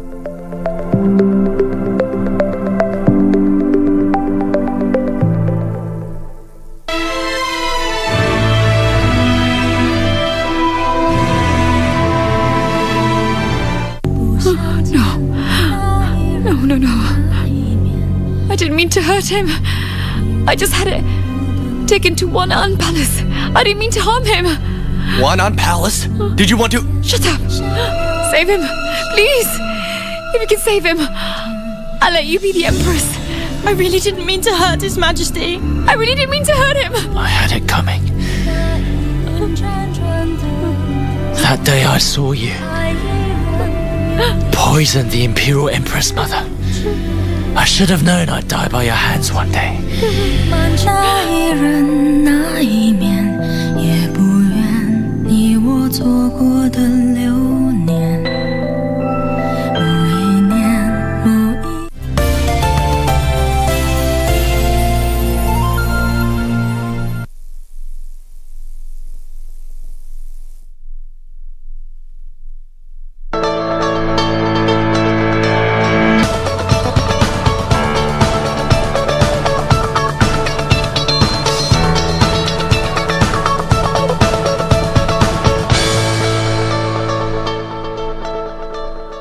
So welcome back. We continue with our dailies. Let's take a look at the People Daily, what it has for us. On the front page, the splash, the main read reads, Ministers snub key Ruto forum. More on this is that, let's take a look. It says, the bad blood between President Uhuru Kenyatta and his deputy William Ruto over succession politics and running of government played out yesterday after cabinet secretaries skipped a key meeting convened by the latter. Well, the cabinet secretaries had been invited to attend the Intergovernmental Budget and Economic Committee Council meeting convened by Ruto at his official current residence. Some of those invited were Ukur Yatani, and he said he was on official duty abroad, so he sent his PS. We had James Macharia, said he had accompanied President Uhuru on a state visit to South Africa. We have CS George Magoha, he said there was no word from him on why he did not attend the liberation, and also CS Peter Munya did not show up nor send any representatives to the talk. So only Devolution, CS Charles Keter, Principal Secretary Julius Korir, and Treasury PS Dr. Julius Muya were senior officials who showed up. So the CSs accused Ruto of disrespecting the president and engaging in early campaigns. Well, yesterday, the deputy president gave a rather striking comment. He said he has not started his campaigns yet. He's just doing his due diligence around the country as the deputy president. Well, politics has a lot in it. Other news also making the front page is Raila Pokot leaders seal 2022 poll deal. This was, we have seen this on the other daily. Lonyangapo KUP party agreed to work with the former Prime Minister Orange Party in the next year's election. Let's take a look at some other stories making the front page. Is that mathematics is a must for tutored trainees. So if you are hoping to go to the university to do a degree or a diploma in education, well, now mathematics is a mandatory subject. This was okay, so the Teacher Service Commission has rubbished a proposal by the universities to remove mathematics as a compulsory subject for students joining degree and diploma teaching programs. The entry requirements for university Bachelor of Education program are still being discussed, and nothing has changed in terms of subject requirements for admission. So that's it about that story. Let's take a look at Miguna. So the deported lawyer claims Kenyan embassy in Berlin had refused to comply with the court order. Well, yesterday, Lady Justice Hedwig Ongundi directed Miguna to obtain travel documents within 72 hours from either the Kenyan High Commission in Ottawa, Canada, or the Kenya High Commission in Berlin, Germany, or wherever he is. So Miguna tweeted that he arrived at the Kenyan Embassy Berlin at 1:50 p.m. and almost immediately at 2 p.m. the ambassador Tom Amolo left and then ushered into the boardroom by Emma, Mabida, Karuma and Esther Mungai. They told him that if they comply with Justice Ongode's order and issue him with travel documents, they would lose their jobs. The last story making the headlines is a celebratory story. The singer Nikita Kering won 2 awards yesterday? Yeah, at the Afrima Gala. So Kering, at just 20, scooped 2 awards at the All African Music Award, as this year's Gala's award went down on Sunday night at Echo Hotel in Lagos, Nigeria. So her emphatic win came in the Best Female Artist East Africa and Best Artist in African R&B and Soul categories. Also, the multi-award-winning quartet Sauti Soul emerged as the best group in the continent, while Rush Band bagged the Best in African Rock Awards. Also, the teen sensation Shana Manjeru, who's 13, also left an indelible mark by becoming the youngest winner ever at Afrima. She's known for her songs she's known for inspirational songs. That's just about some of the stories making news on People's Daily. That was a well-deserved thing for Nikita Kering, because most people actually doubt she's Kenyan. She is such a brilliant singer, and her songs are just, we absolutely love and support Nikita Kering, in as much as Tanzanians were like, hakuna venye Mkenya angeenda kusida wenzetu huku. She beat the likes of Akina Zuchu, Akina Nandi, Rosary, who are considered such big shots there, and they do good music, but that was a well-deserved win for Nikita Kering. Now, we are coming to the close of ITH, but before we get to do that, there's this particular story here that was featured on the front page, and this is about the ladies, you know, what women do in search for fuller and shapely bodies. And this is a transaction that, or rather business that has been thriving along River Road. And when you get to the well-known physical stores that actually conduct these businesses, there is no business name at the door, okay? There's just but a phone number which you contact in order to gain access to the particular businesses. And once you get inside, there are a variety of drugs which are categorized into tablets, creams, and injections. And they also have no labels or no names. All these drugs, okay, so the owners know them by how they have shelved them. Anajua hii ni tablets, anajua hii ni cream, anajua hii ni serum. They sell these products that are used to enhance bosoms, hips, and breasts, and they get these products from Nigeria.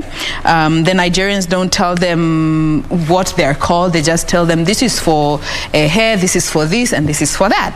So, and you know, along River Road, you can get quite literally anything. Think of it, you can get it there, okay? So all these are also sold in these particular shops. And so many people are making a killing over there, you know, and most of them are not certified beauticians. And women spend as much as 100,000 Kenya shillings on these injectable products that are used to, you know, enhance one's hips or bosoms or breasts, depending on which one you're using. And they actually, kuna doses. So kuna 5 ml for the normal size, 10 ml for a bit bigger, and 15 or 20 ml for XL, extra large. And even the ones who are selling this product, they don't know what is in this tablets, creams, or serums that they're selling them. They're just told, inafanya hii kazi, and most of them come from Nigeria. So a packet of pill costs 5,000. The creams that are applied on the breasts go for 3,500. Skin lightening creams cost anywhere from 1,500 going up. And you're also told kuna side effects that come along with Disclaimer. using some of this. You should expect some dizziness, some nausea, diarrhea here and there. And the physical changes that will come are irreversible. So you have to live with that. Now that... Good or bad, you will have to live with that. And they get such high-end clients. And the bigger category are actually university-going girls and women who are aged between 40 and 50. They make up for the biggest chunk of their clientele. Okay. Tukimalizia. Okay, a quick one. Girl, you're beautiful the way you are. Just the way you are beautiful the way you are. There's something Jenna said, that the side effects are irreversible. We've seen this on social media. You know, today you are this, the following morning you are that. Just stay the way you are. It's as simple as such. Cues Bruno Mars. Stephanie, your thoughts very quickly as we close. I second Victor. You are beautiful just the way you are. You don't have to change anything about you. Those that will love you for you. If you go ahead and bleach, you'll have patches. You know, those guys look funny. You know, you get the knuckles are dark and then joints are dark. You look ridiculous. So just that was a genuine comment. Stephanie, you just reminded me of something. You know, if you interfere with God's work, it backfires. God made... Don't. Yeah. Kazi ya Mungu haina makosa. You don't have a copy. If you try... 5 million. Regina, na ningependa kwanza Regina utufungie ukituambia hii maneno. Wale ambao wanaendea creams, tablets, injections, among many others to enhance some of their body parts. Chana na hiyo kitu. Very briefly. I don't know why people think that, especially ladies, that if you have a huge posterior, that you're beautiful. It's an obsession that we have gotten with, but it is totally misplaced. Kazi ya Mungu haina makosa. Absolutely. Interfere with it, and the love side starts from within so that it can go without. And I'd borrow what Stephanie has said. Wakukupenda, atakupenda ulivyo. Just the way it is as simple as that. But love begins from within. You cannot ask for a full cup that you have not even filled halfway. For it to overflow, you also have to invest in yourself. Then someone else will come and top it over. Depende ulivyo. Depende ulivyo. All right. Sawa. Kazi ya Mungu haina makosa, including ukipewa 5 million. Kazi ya Mungu haina makosa. That's your story. We take a very quick breather. We'll be back with all more that we have lined up for you. Stay with us.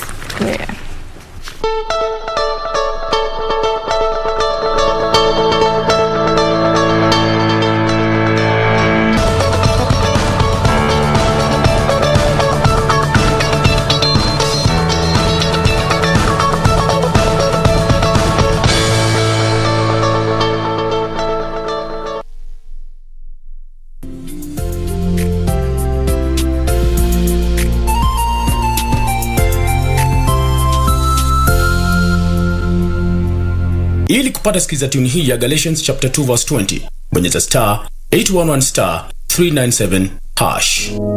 Galatians 2 verse 20. I have been crucified with Christ, and I no longer live, but Christ lives in me. The life I now live in the body, I live by faith in the Son of God, who loved me and gave himself for me. Ili kupata sikiza tune hii ya Galatians chapter 2 verse 20, bonyeza star 811 star 397 hash.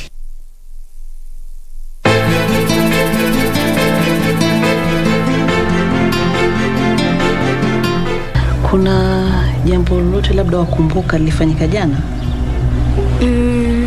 Tangu ulipoanza kushika hicho kichwa uchoke. Ingekuwa si mimi, ana angekuwa hapa na mamake. Ni jambo la busara kujua yaliyo muhimu katika maisha yako. Sisi ndo tunaenda huko ndani, nyinyi mnabaki hapa. Tunkuja sote hapa, tuingia sote ndani. Nataka huyo mwanamke aone nyuso zetu tutakavomtia aibu.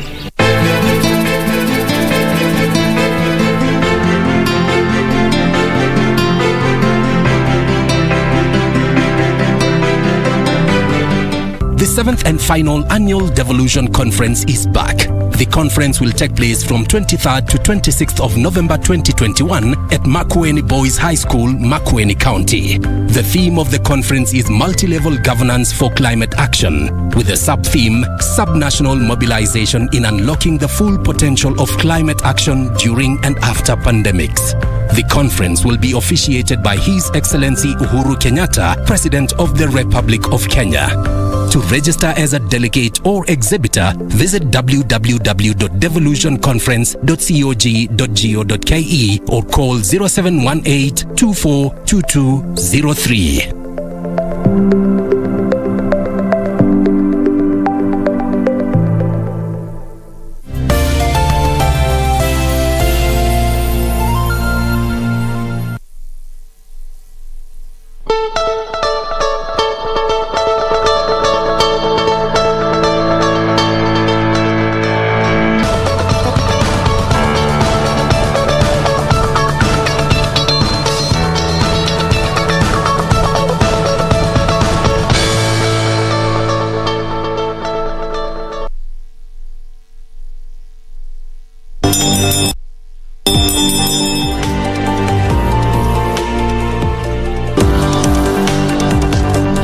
It is commonplace to have household items, vehicles, or even homes go under the hammer.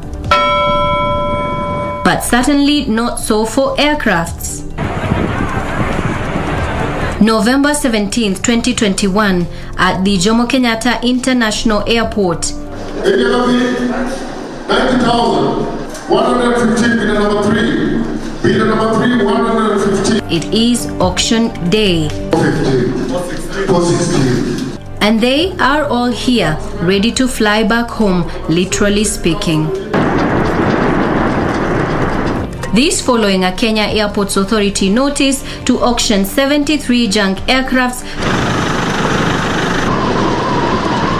spread across Jomo Kenyatta International Airport, Moi International Airport Mombasa, Wilson Airport, and Lokichogio Airstrip. Big and small planes, all with varying wear and tear.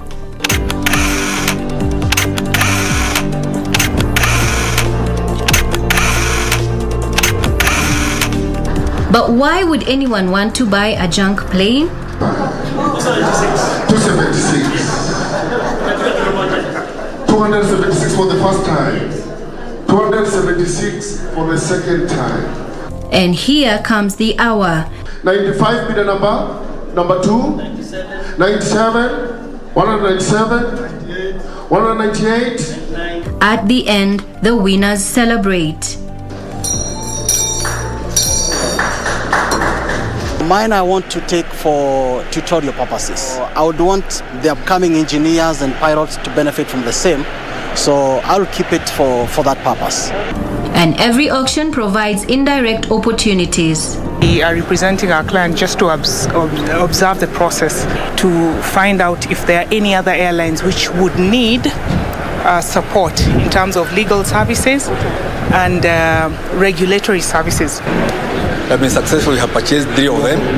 One jet, another one cargo, another one for local flights. The cargo one is for business, the other one for personal use. The jet one is going to be for personal use. According to the Kenya Airports Authority, the planes are being auctioned because they are out of air service and they are occupying space that is meant for air traffic services and ground handling services, which breaches safety and efficiency of aircraft operations.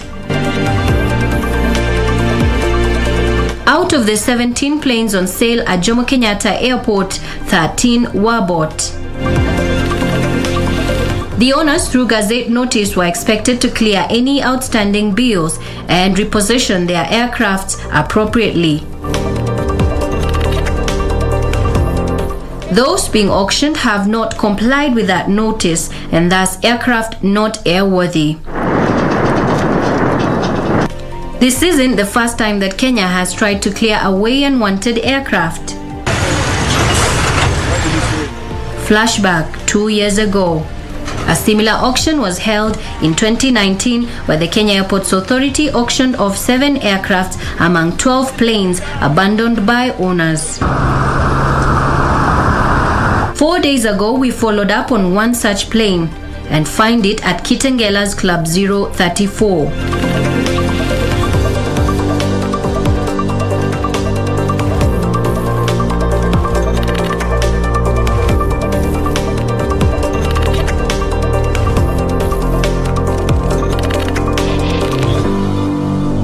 We speak to the club manager. We brought up this plane so that maybe we come up with something new.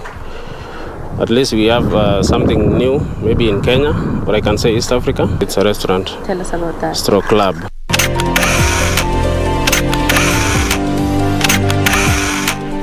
While it is unlikely that any of these aircrafts auctioned here will ever fly again, this is a bargain that the buyers are willing to take. Reporting for KBC at the Jomo Kenyatta International Airport, Nairobi County, I'm Nisi Imano.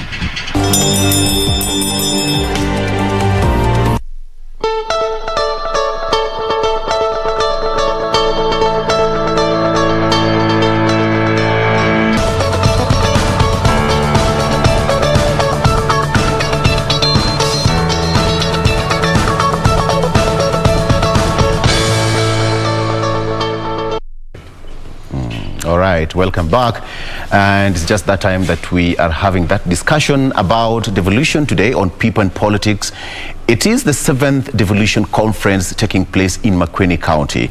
And it's going to be a busy week there for the county chiefs and even other stakeholders in the government and even from the non-governmental organizations, just to understand how devolution has been since inception to date. So as Mwananchi, what are some of the things that we need to understand as far as devolution is concerned? How has it affected you? Have you been receiving the services that you require as a Mwananchi? Okay, so the governors will be down there in Makueni County for that particular function, and of course we also have our reporters on the ground who will be giving us the full details of what's happening there as far as that conference is concerned. That will be coming later on in our subsequent bulletins at 7 and 9 p.m. So stick around. But how about right now? We go straight to our discussion, and with me I have got Alex Manyasi, who is a governance expert, joining me in studio to help us understand better the issue of devolution, as well as Tabitha Ogutu joining me via Zoom all the way from Siaya County. First of all, let me welcome you in studio, Alex. Good morning. Morning to you. How are you? Welcome. Asante san. Let's start by asking you this particular question. Is that it's happening in Makueni County. And of course, it's been happening on a rotational basis. Yeah. Different counties, it was in Kisumu, the other day it was in Bomet, and it's been happening across the country for quite some time.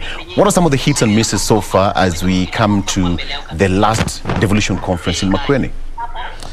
Yeah, I think so. It might not necessarily be the last devolution conference, but for the sitting governors, it will be because obviously we know that next year we'll have elections, and by the time they think about having another conference, probably it will be a different set of governors. So to speak, you're right in that sense. Devolution, probably a bit of understanding why there was a clamor for devolution. Kenyans wanted several things which were going wrong then. The first thing was there was a lot of centralization of power. And so Kenyans clamored before the 2020 constitution, thinking about then they felt like power was too far away from them. And so the intention then was that we will diffuse the concentration of power from the presidency, so that every community feels like, and I'm not sure we have changed that yet, every community was supposed to feel like there was power closer to them. That's one. Secondly, there was a lot of concentration of resources at the center, and so the presidency, so to speak, had everything and every control around resources And so State House determined where the roads will go. They determined where the schools will go. And that's why it made it very possible, for example, the famous roadside declarations. A president will show up in a place and say, I make a declaration that you have a school. So Kenyans wanted to move that away from the presidency so that then development is placed closer to them through resourcing. But beyond that, service delivery was probably the major aspect of why Kenyans wanted a new constitution. Service delivery in the sense that you will find, and I'll explain why there's still a miss on that. Kenyans wanted, if they wanted an ID, for example, they wanted it close to them. They wanted to access the offices as close as possible. If they wanted an administrator to speak to, then they would have an easy access to those offices. And that's why then devolution came in to do exactly that. The new constitution under devolvement of powers and all the privileges and offices was meant to ensure that Kenyans then have access to the services as close to them as possible. Now, why I think that some of those things probably have not worked as they should or as were expected. One, we still have this thing called provincial administration. Let me start from there. Provincial administration, so to speak, under the constitution, they were supposed to be phased out. Literally what was to happen was that the counties were supposed to get to a point where they have structures up to the village level, to the so-called village administrators that are causing a lot of heat in some counties like Bungoma, where then the village administrators and the ward administrators, sub-county administrators, and the county level, all those structures were supposed to come in fully so that they offer services to the lowest point possible. Why was that the case? It's because if you devolve agriculture, you devolve health, you devolve basic education, you devolve the only thing that we did not devolve was actually security, foreign relations, and education, but not in totality. Part of education, which is ECD, belongs to the education above ECD still belongs to the center. So those are three, which are not 100%. And so the expectation is that Mwananchi will not have needed to go elsewhere and look for national government if they needed services, because 90% of the services then will be devolved to the doorstep. Okay.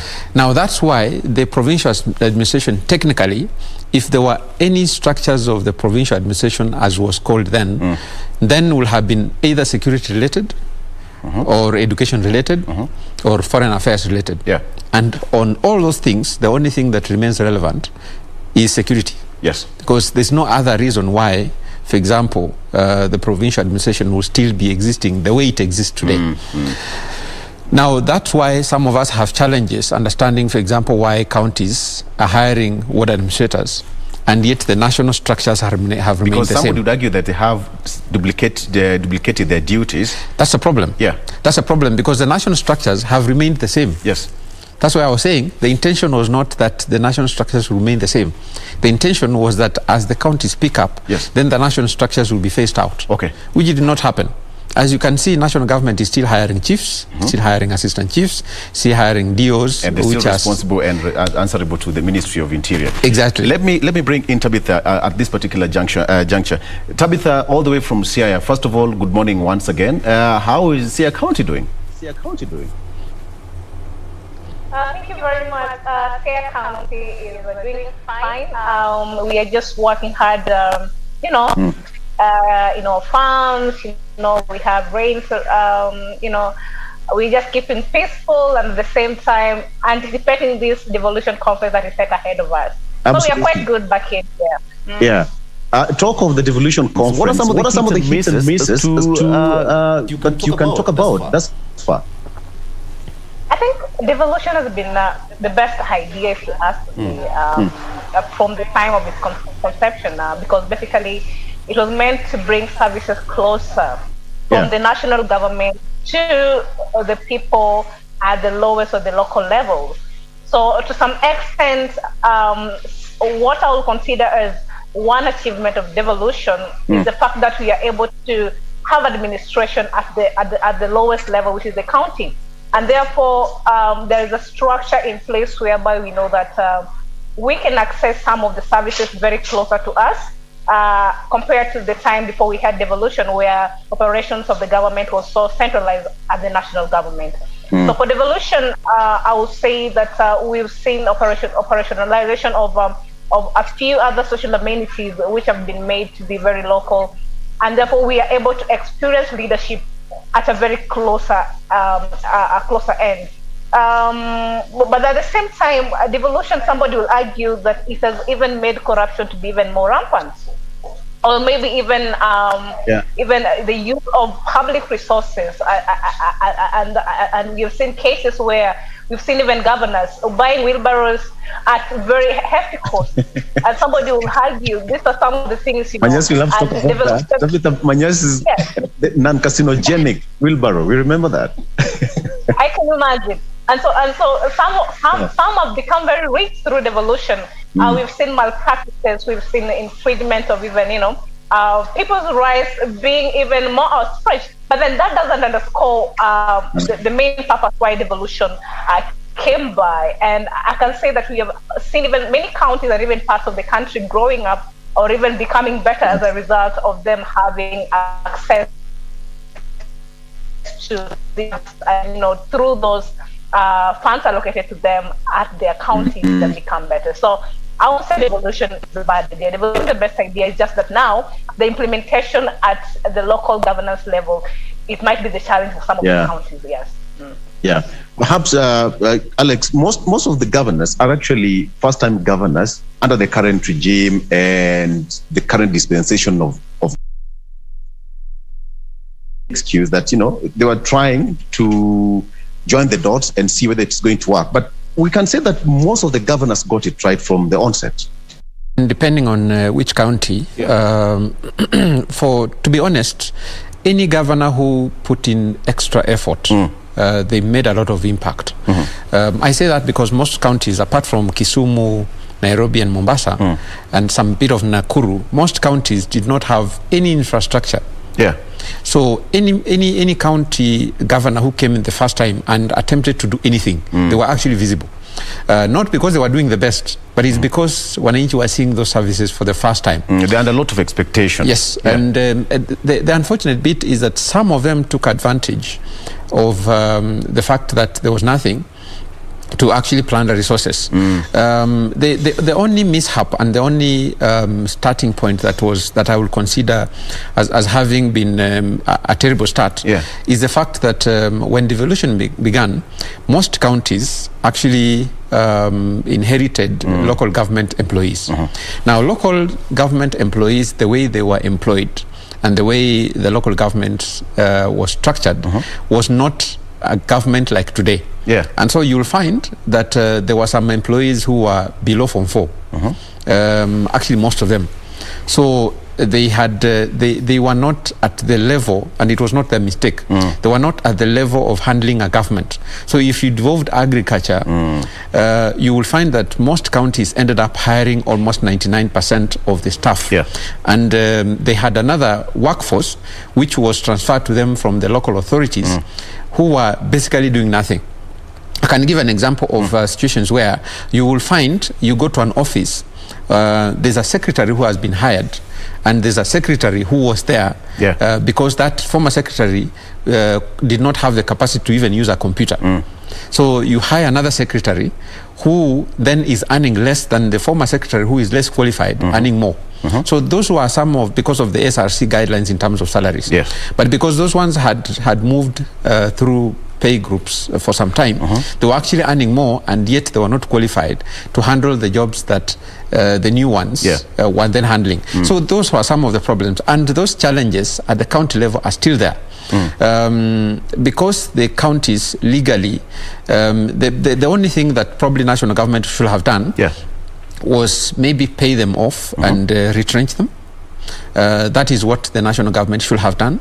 They instead looked at the cost and the politics of it and decided to retain them at the expense of the exchequer. Yeah. Now, it's not the mistake of the employee to have been hired, and things have changed, and now they are not in a position to handle that. And so you'll see that most counties today still have, if not all of them, have more than 50% going to recurrent expenditure because of the bloated workforces. Yeah. Even though, as we say that, there are also governors who went overdrive, of course, and employed more than they should have employed. That's one. Secondly, I think in terms of the way we structured our counties, we did not think about possibility, for example, of sharing resources, especially human resource, across counties. For example, why will you hire a very qualified geologist or a very qualified GIS specialist in a county and utilize them 15% of their time, when there are other counties that need the same services? So we didn't think about, and the way we created it, County X, like for example, if you look at Bungoma County and Busia County, it's as if we are talking about Kenya and Uganda in terms of the capacity of these two counties to even think about sharing resources in any way, because these are different entities which cannot share anything. So you find a scenario where we have idle capacity in a lot of counties, which then will have been serious excess capacity for purposes of supporting other counties to get the same. And like in the national structure where an engineer will be seconded to a different place, transferred to a different place, they will probably perform functions that will cover different places without restrictions. Exactly. Yeah, so that's why some of the challenges that we have today, if you think about especially the workforce, for us to reduce the number of employees or at least be more efficient at the county level, we have to rethink the structure of servicing the counties in terms of human resource. Okay, Tabitha, Alex has just spoken about some of the a myriad of issues and some of the challenges that governors have been facing, and when you look at the ripple effect, it goes to the common mwananchi who is actually depending on the county chiefs to get the services that they deserve. One thing that we cannot run away from is the corruption. And perhaps most of the governors, took advantage of the situation that we are going to start from scratch to build these counties. And the fact that the revenue allocation that they were getting from the central government perhaps was not enough, and now most of the counties were supposed to generate their own income. This led to a lot of corruption. Can we say that most of the counties perhaps will still, have a long way to go because of that? That's a very good question if you ask me. Absolutely, many counties will have a long way to go because what my colleague has just said, devolution was a fresh idea. And so when these governors or these counties were getting into, we'll call the local leadership or the devolution as it is, or decentralization of power, they really did not know what to put in place, and they inherited so many problems from the national government, even at the local level. So you find that in the process of fixing them, and then they have to also figure out how to make it better. And then there is this scale of revenue allocation to the county. So it even became more difficult or even imperative for them to, seek other means of, getting fund allocation or even generating income, which has impaired some of the functions of the counties. We have seen over the past few months, many county employees have not been paid, and we even seen them, saying that they're not going to work and things like that, and it's never really looked good, even for the face of a devolution if you look at it. So, as you put it very well, somebody will argue, is devolution, or was devolution, or did devolution decentralize or localize corruption? And somebody will say yes or a no, depending on which side you're saying it. But as I said, some counties, some extent, some of the leaders we have, and we must agree that Kenya we have so many of greedy leaders who do not really have our interests at heart. They saw it as an opportunity to loot from us. They saw it as an opportunity, to misappropriate this kind of funds, exaggerate prices of buying some of these public resources. You even saw the example I gave of wheelbarrow, and even the one who made some gates from a very exploitative, point of pricing. And you ask yourself, was this the main function why devolution was brought? For the Kenyan citizens? So who is really suffering when we do not have good appropriation of funds? Who is really suffering when our health system at the county, they're not functioning so well? We've seen some counties not even have very basic facilities, so that you have to move from, for example, Sia County to go to, let's say, Nairobi County for you to get best of service at the Kenyatta National Hospital. So we need to look at the setbacks that we've been able to have since onset of devolution. And one of them for me will be the fact that some of our leaders have not had the best of intention of the Kenyan citizen at heart. Because you see, as it is, as a governor, you only serve 2 terms and you go home. So some of these governors, since they can't have the 3rd term, or we cannot even be keeping on revisiting the constitution, then they say we must have the best shot before we go. And that has been a wrong mindset for some of us. And that is the reason why, as many counties like Machakos will grow, and even Siaya is striving and trying to grow, then other counties will be complaining of poor leadership, and we want our governor to be out of office. We saw it with the Siaya is also growing, albeit slowly. Yes, I said that. Siaya is really growing. It's really growing. I'll say our governor is quite doing some work. And even Machakos, as led by good example and the likes, the Kivuda Kibwana's county has been doing awesomely well.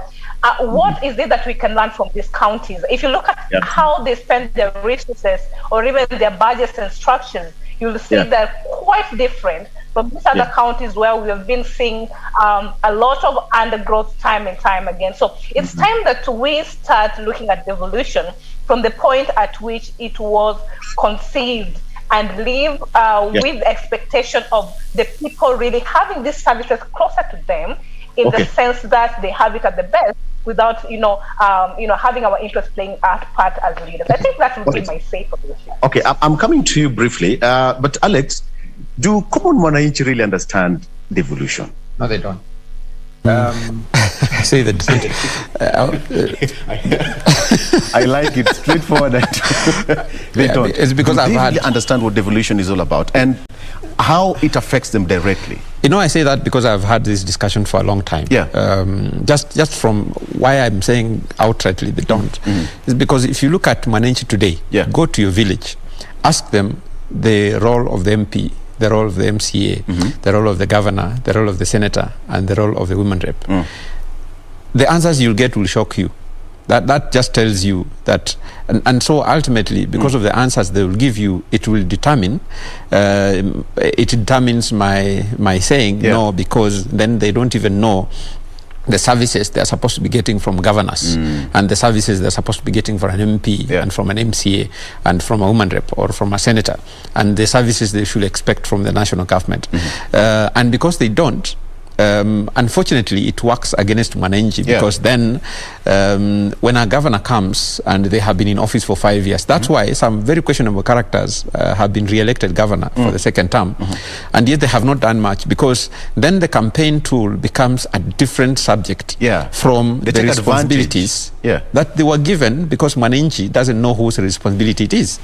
And that's why you have seen in some places where someone will come and talk about things that are not their responsibility at all. And the people that are supposed to be talking about things that are within their docket are not talking about them. And Mwananchi cannot put them to task, because they don't know that is what they should be demanding. Everything is left for Mheshimiwa. Mheshimiwa understands better. So when Mheshimiwa comes, any Mheshimiwa to Mwananchi is responsible for anything and everything, including nothing. So when you have a situation like that, it's a pity that as a country, we didn't even invest in civic education that is enough to make sure that Mwananchi understands what the roles and responsibility. You can't have a situation where you have someone electing 6 people, I think there are 6, someone electing 6 people, those are very many people. We needed to have taken time to understand, and IEBC, in my view, has some of that responsibility of voter education and ensuring that people then go to vote depending on, because if Mwananchi knew the level of importance they're supposed to place on those people, exactly, then they will wake up in the morning and go and vote, knowing that they will know where to ask. When you wake up in the morning, and that's why I have said many times that sometimes I pity MCS, and sometimes I'm saying that because even sitting MCS sometimes speak to me about fundraisings they have, about the challenges they're going through, and they need support here and there. And I'm not sitting anything. So perhaps we should start thinking of something. So you see Mwananchi wake up in the morning, if they have a problem with food, or they have a problem with school fees, they have a quarrel at home, they have sickness issues, they have a burial, or they have a journey that they need to undertake and they don't have transport. All of them, the nearest mheshimiwa they will find, they will give all those problems to that person. Yes. And that's partly why governors have gotten away with a lot of things, because governors are basically impossible to get to, especially for a common person. The closest the Mwananchi sees the governor is when they have public meetings and when they are told to line up for something. That is the closest they can get. But you cannot, as Mwananchi, walk into a governor's office and seek audience with the governor, because you will never get there. Now that's the reality. Hard. Even us on this end, we go through a lot of bureaucracy, even to get that phone call with the governor. It's hard. So that's why governors get away with a lot of things, a lot of responsibilities that were supposed to be theirs. They get to meetings, and unfortunately also when they get to meetings, they will speak last. So they have the right of say in everything, and anybody who stands up to speak anything against a governor, chances are that the governor will have the last say. And so if they want to misinform the citizen, they have the platform to misinform, and no one has the opportunity of rejoinder in the same discussion. So you can see how the scales have tilted in favor of the governor and against Mwananchi in every aspect. So there are many things that the governors will have done. A lot. And I have always argued that for governors, please just be modest. We know you're squandering resources, but if you can just have a better heart and reduce that a bit, we can see a lot of progress in the counties today. Allow me to ask Tabitha this. Tabitha, most of the governors we see were either politicians. Some of them were managers in different companies, some of them were from non-governmental organizations, and when an opportunity presented itself, they ran for it. So should it be a politician going for the seat, a technocrat, or a manager? I'll say that the politicians or the leaders we have in this country, many of them are just politicians but not leaders, based on what you're telling me. But then I like the point my co-panelist has just put out, that our governors should, endorse our funds with modesty a little bit. I mean, we know they're doing it, but they should not just do it in broad daylight like that. There's a question you asked, which I also found to be very important, that do really the common Mwananchi understand what devolution is? What devolution is all about? I think I'll say no, they really do not understand, especially when you come at the deep sides of the rural areas. They actually do not know why they elect an MCA, they do not know why they elect an MP, and they don't even know what is the function of a common ward administrator. And this is something that we were talking about voter registration. Many of them never turned up to do this mass voter registration, basically because they argued that we do not really understand what these people are bringing to the table. Because even when we just had the position of an MP, and then we had, we did not have the county or devolution before it came, our problems remain just the same, and there's nothing that is changing in terms of development for so many of these places, and therefore they do not see the essence of why we need to have ward administrators or even the MCAs and those other positions that were created on onset of devolution. So I think at this point, therefore, it calls for a need for the government to really look into ways through which they can engage the citizen in what we'll call mass sensitization on a key issue of knowing your leaders and their functions. Meaning it's never too late to sensitize the public. It's not. And I think if they can do this ahead of the next general election, then that is where we shall see, because they have been talking about us electing sound leaders, knowing what they're able to bring on the table. If I do not know your role as an MCA, then why will I be taking? If you give me, like, let's say 50 shillings and I'm a youth and I want to have quick money, even if it's 100 bob, and then I'll just elect you to go, and so that you go because you've given me this. But when I honestly know what you're supposed to perform for me as a leader, and then I also look at your manifestos, hand on hand, then I'm able to make sound decision on why I should be electing you as a leader. So the government really needs to see that we are electing them at a point of ignorance, if I can say that, and therefore they need to enlighten us, the Kenyans who do not understand this devolution codes that were created, even those ones which existed before, because you find that somebody is arguing a main road. Our MCA is not constructing this particular kind of road.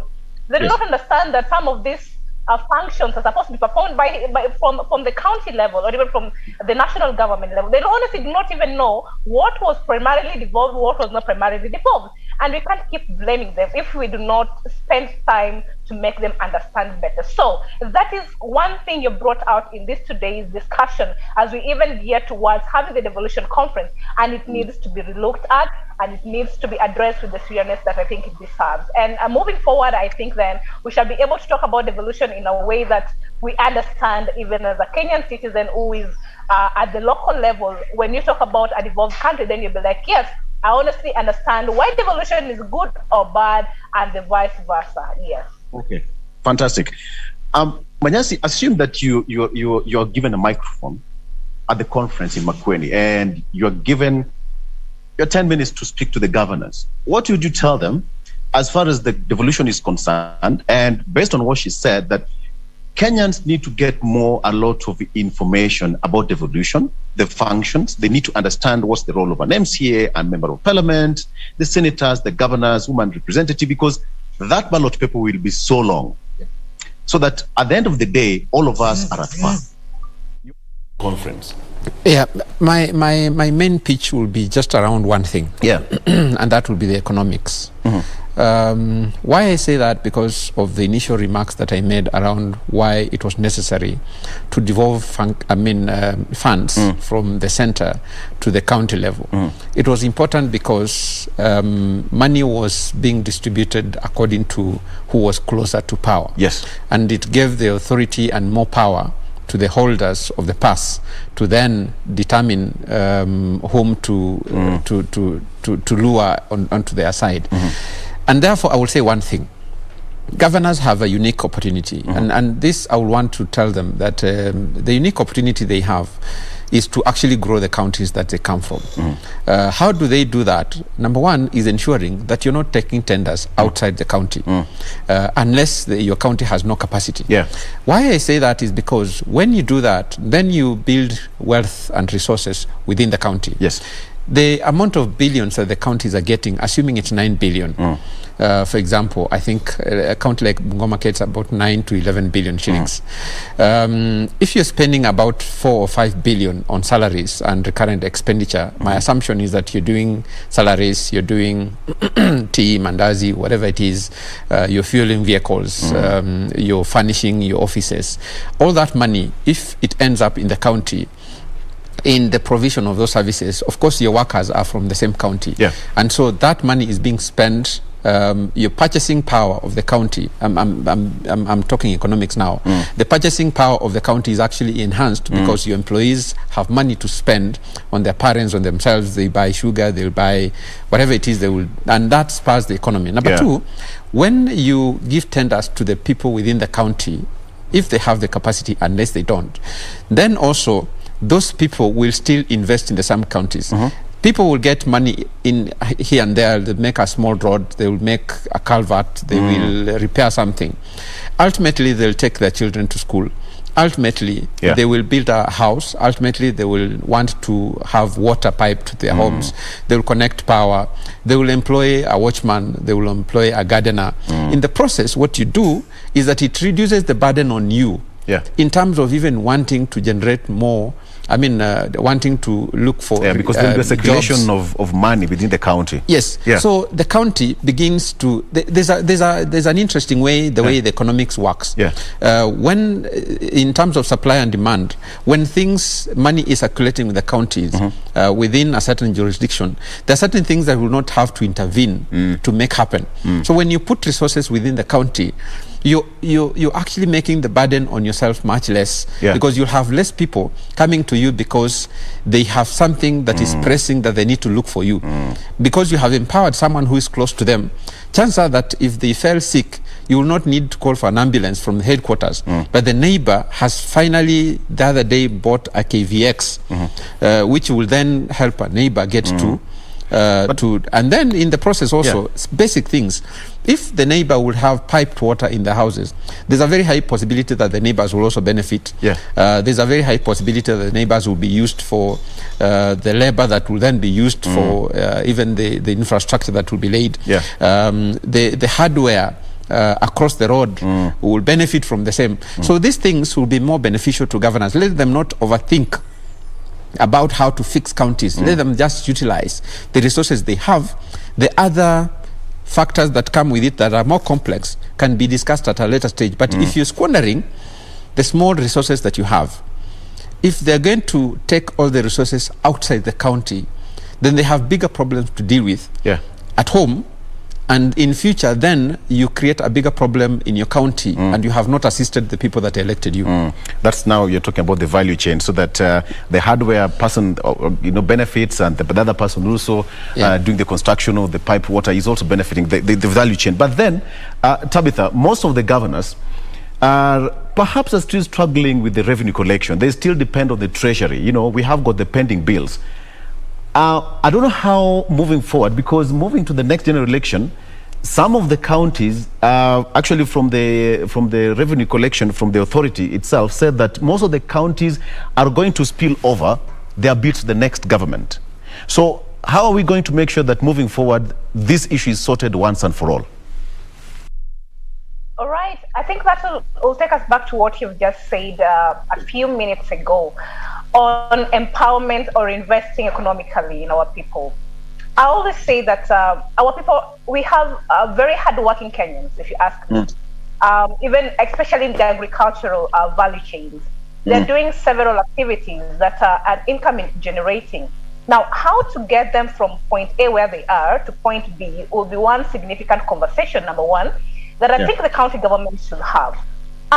For example, Siaya County is doing quite well, I'll say, in the agriculture and even investing in the same in terms of capacity building the farmers, sometimes availing some of these resources to them, and even just telling the youths that we do not need to sit back because we do not have employment opportunities. So that we look at agriculture as something that is for people who have no options in life. At least we can invest in what we have, and agriculture is what we have. So moving forward, for I know it's between now and 2022 is just a matter of months, but I'll say that if we can start from somewhere in terms of even bringing out structures on how we can resuscitate or even make better our local economies by investing and encouraging agribusiness and even encouraging the entrepreneurship behavior around us, then it will go a long way. Because where will you be collecting revenues if you do not invest in these economies and even encourage the people at the county levels to begin businesses? It's just it doesn't make any sense. It's not logical at all, if you can say that. Because for us to collect revenue, even as a county government or even as a national government, there has to be businesses or even activities that are income generating. Also, I think with what we already have as counties, something that is very imperative is how now the structures that exist in the or even collection of revenue. I think that corruption still is what is killing devolution day in, day out. And unless it is addressed at the local level, that's starting from the ward. For example, we've seen that money allocated to the ward sometimes have not been used well, or even the revenues allocated at that level, they've not been appropriated well. The misappropriation of funds in this country, it is like a disease that is eating up from the top, from the bottom up to the toppest level. So if we cannot address these as from the county levels, then we will not be talking about a developing county in terms of even realizing that we have economic empowerment or even economic growth if we do not look at the issues really that is making us lose funds in, day out. And by the way, some of these funds are lost, and we talk about them and the next week or the next day. Nobody's even there. We don't even see audits about them. I don't know where we are headed to as a country in our fight against corruption. I think what is killing everything, and we need to really look at it, because even if you collect revenue and its expenditure is not really accounted for, then we are not making any progress yet. Okay. Allow me to make some progress by taking a very short break. And when we come back, we'll talk more about, there was this issue which was in the BBI, the 15% revenue allocation, which was supposed to be moved to 35%. Okay? It was a thorny issue. And perhaps I still want us to understand the issue of the pending bills. How are we going to tackle it? And finally, most people are going for this lucrative seat because of course. All right? We'll take a break. We'll be right back with Alex Manyasi and Tabitha Ogutu, all the way from Siaya. We'll be right back.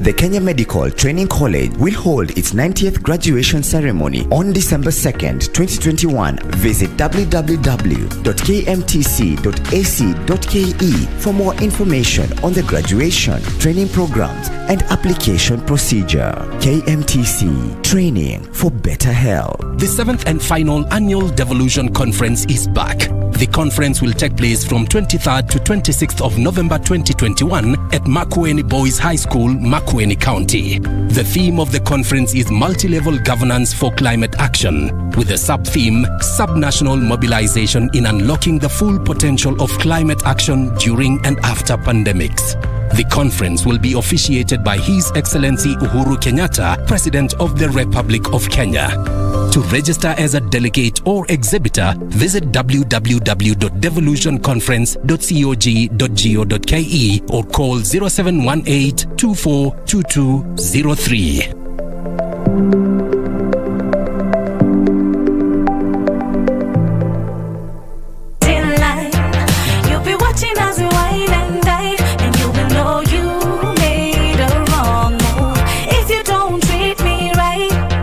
Somebody's gonna get in line. Stay with me, baby. If the world was ending, you'd come over, right? You'd come over and you'd stay the night. Can't sweet. Everybody wanna feel like it. Long time on a DJ in a dance.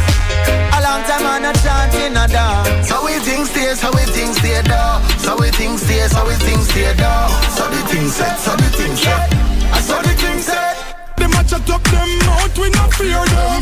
Bang, boom, bang, boom, bang, boom, bang, fear them.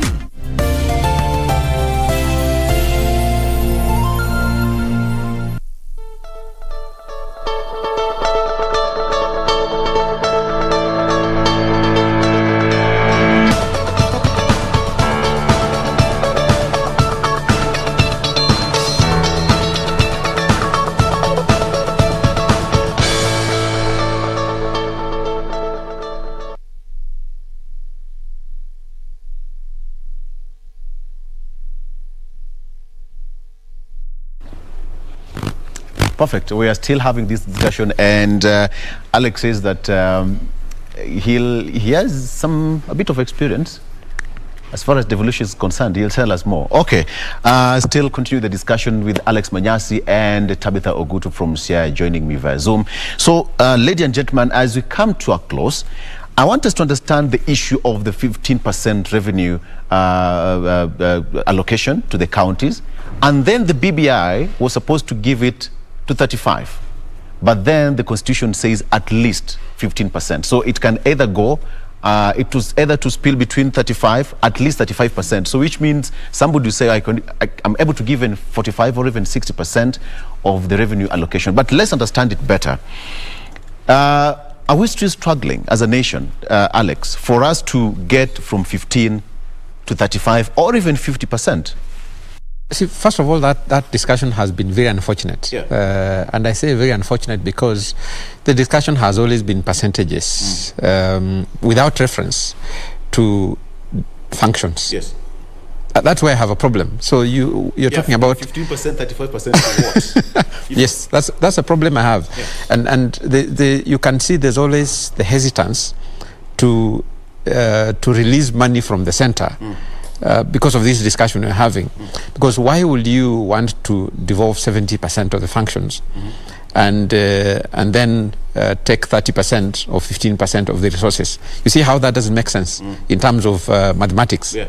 So it means that we are not out of the woods yet, and will remain at this point for quite some time because the functions that we have sent to the counties to run are not commensurate to the resources that we are willing, not we have sent, that we are willing to even send.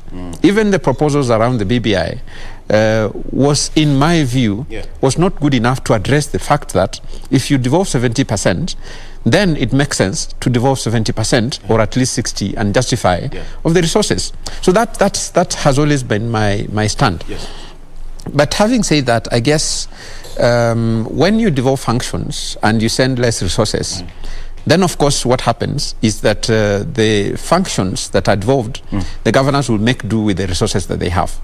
So if it's about delivering healthcare or delivering agriculture or delivering whatever function they have, then they will do that as per, if you have children in the house and you have 5 of them and your salary is 5,000, when you divide your salary, you divide according to what you have. You don't go buying chicken if what you can afford is sukuma wiki. So then it means also that Kenyans need to understand that what they are getting today, even if the governors were to spend 100% of the money properly, it's still short of what they should be receiving. That's what Kenyans need to know. Yeah. And all of us ultimately pay taxes. All of us, even the people who think they don't, there are many people out there who think they don't. Anytime you take your money and buy sugar, or buy tea leaves, or buy anything that you buy, you're actually paying tax indirectly. And so you have a right to realize that your money is being used, and therefore you should be getting services that are commensurate to the taxes that you're getting. Yeah. If it was not about tax, chances are that the sugar that you're buying, I think 150 or something, probably would be 50 bob. If it was not about tax, then the amount of money you're spending on the small purchases that you do will be much less. Yeah. So that's the bottom line. I don't know if I should talk about the pending bills at this point. Yeah, yes. Now, another thing. We'll come back to that one briefly. Perhaps I should bring in Tabitha at this juncture. Tabitha, what is your take on that? I honestly think and feel that at this point in time, what the BBI was suggesting as an increment from 15% 35% to the counties. Yeah. I wouldn't say it was a wrong suggestion or whatever idea. The problem was, how did they intend to do this? Because even at the counties, at this particular time, even the 15% allocation still is a problem. There's still stalemate. Last year we were having problems, and the counties were complaining of not being allocated funds revenues. So where was this other let's say 20% coming from. What they did not tell us is how we were moving from 15 to 35, which if they would have told us, then we'll be reasoning from the point of this is deliverable, this is not deliverable. But then I think all is not lost. They can still present it to us and tell us, this is what we thought would work for us. From 15 to 35, this and this and this are the strategies or the layers that we have in mind. But until that time, then, we have to see that even before we get to the next general election, let us see the counties having their 15% allocation. Even if it's not 15, let it be something that is at least flowing, so that we do not have these elements we have at the counties time and again.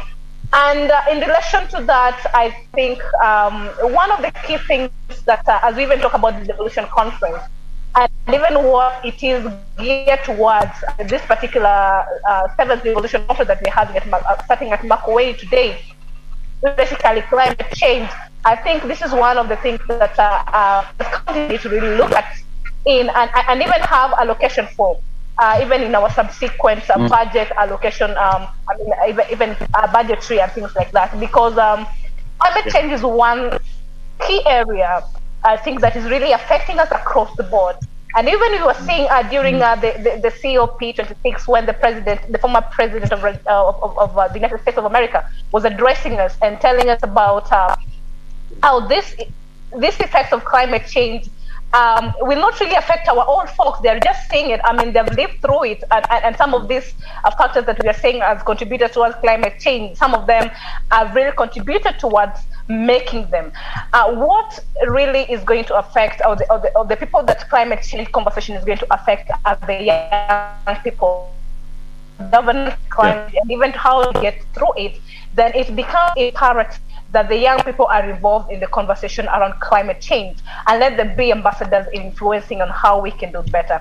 And I like the key points that were given by the former president of the Republic, of the United States, when he was saying, President Barack Obama was saying that as young people, sometimes we need, because we make the biggest population in any country in this world, we need to sometimes make it count through what we talk about. For example, even as we elect our leaders, I think in one of the key manifestos we should look at, even at the county level, is what are they saying as strategies laid out, so that we can make it, we can make our efforts towards fighting climate change, count. At the same time, this is why I was saying that we may not be liking politics, because politics in our country sometimes have been seen to be dirty and not worth the while, but it really affects even how some of these policies on even climate change and even empowerment are passed. Secondly, moving forward, about something that I think was, if a product that is being sold to us as young, or even as young people, is not climate, and we are the people who are boosting the sales in terms of revenue, we can as well, not buy them, because we have the bargaining power. So we need to be really involved in this climate change, I think. And as the 7th Devolution Conference is set to start today, then let us, I'm really key in seeing the kind of talks that our governors are going to give in place, and what strategy they have in the counties, and even at the national to having this. Bottom line for me will be that funds allocation and what the counties are doing and what they're not doing. I mean, we should not be seeing individuals taking part. We are losing you there. We are losing you there. Allow me to treat that as your parting shot, Tabitha. Okay, all right. Technical hitches there. Allow me to bring in Alex, even as we come to a close, because I'm told we only have 1 minute to go. The theme is about climate change, even as they're holding that. And that happened around 3 weeks ago, where almost several heads of state were in Glasgow, Scotland, tackling climate change. It's an issue. And now they can say that it's been devolved to our country to talk about climate change. Briefly, let's talk about that, even as we talk about the issue of pending bills, in 1 minute, if you can. I've already told that we are running out of time. So we, with all due respect to climate change, it's too complex a topic to even understand at the county level. That I can assure you for free. If you went to the county to campaign as a governor on the platform of climate change, people will leave your meeting, because they will not know what you're talking about.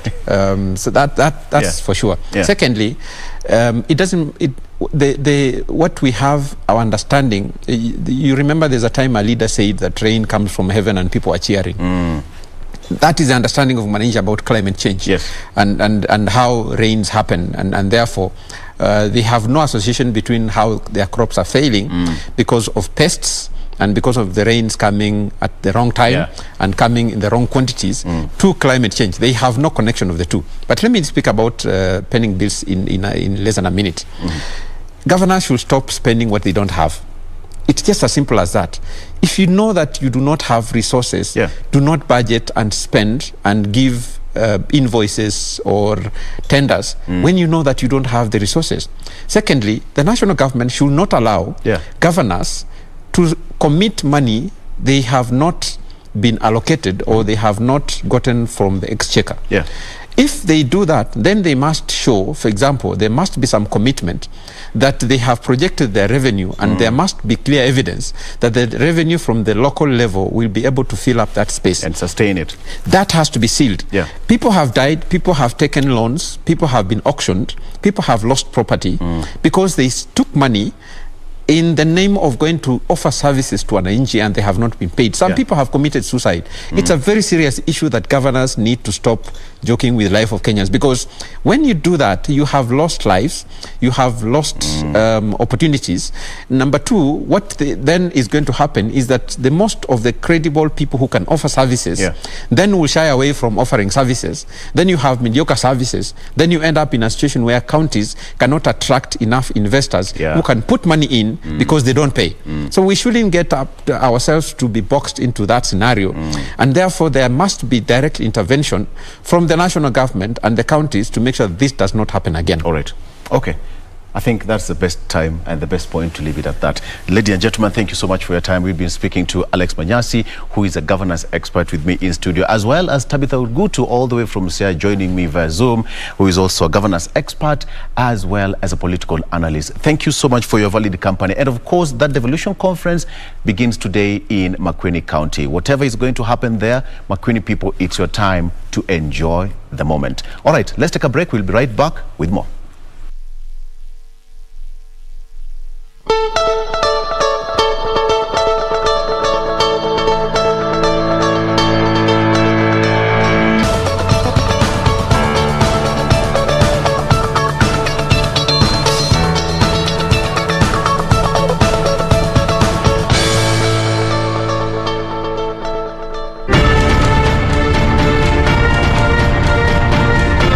Our day begins at the Kenya Forest Service headquarters in the Karura Forest. A briefing on the day's program by the service's Chief Conservator Julius Kamau before we embark on the journey. Our destination, the Embobut Forest Reserve.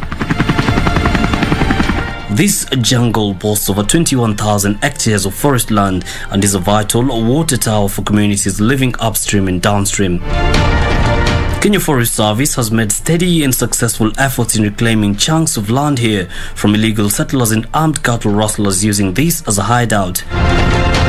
Despite this, the forest still faces a risk of reinvasion.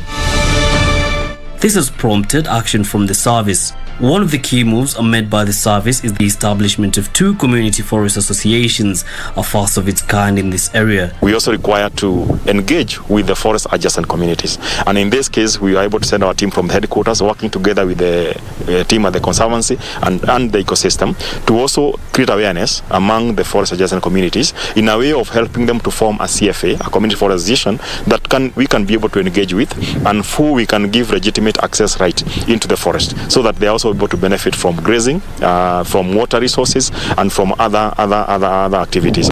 Thanks to the cooperation from both levels of government, an access road is also being constructed to ease entry and movement into the forest for rangers stationed at the Kapiego and Chisoi forest stations.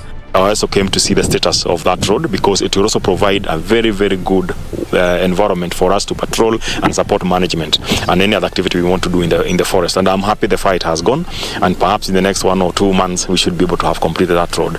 During the meeting with Elgeyo Marakwet Governor Alex Tulkos, the Chief Conservator of Forest was assured of the county government support in complementing the service's efforts. We are working closely with KFS to ensure that we look into it, that we conserve our forests. We've developed a bill and policy to ensure that we do conservation in our community and also our farmlands. I want to urge also the other leaders, especially at this time when we are moving towards an election period. Let's avoid utterances that maybe will bring conflict between the government or the KFS and the communities, because this is an issue which is very sensitive, and as leaders we must be responsible. Sentiments echoed by the County Commissioner Dr. Ahmed Umar, who said no stone will be left unturned in seeing to it that the forest reserve will be protected. We are committed towards ensuring that we preserve the integrity of our forest blocks in Elgeyo Marakwet, including the Emberwood forest. And we will use all means possible, both legal and in form of operation, to ensure that no land within Emberwood and other forest blocks are encroached and currently being degraded. The Chief Conservator says the service will remain steadfast in its resolve to jealously guard the vast canopy of green cover from those looking to illegally benefit from it. Even when the people themselves do not consider that and actually are taking actions that may be detrimental to themselves, we as a government must tell them to stop, so that we are able to work together and secure the lives of this current generation and also for the future generation. The multi-agency approach with support from both the national and the county government will not only help the service protect this water tower, but in the long run see it grow more trees to appreciate and also reach the targeted forest cover.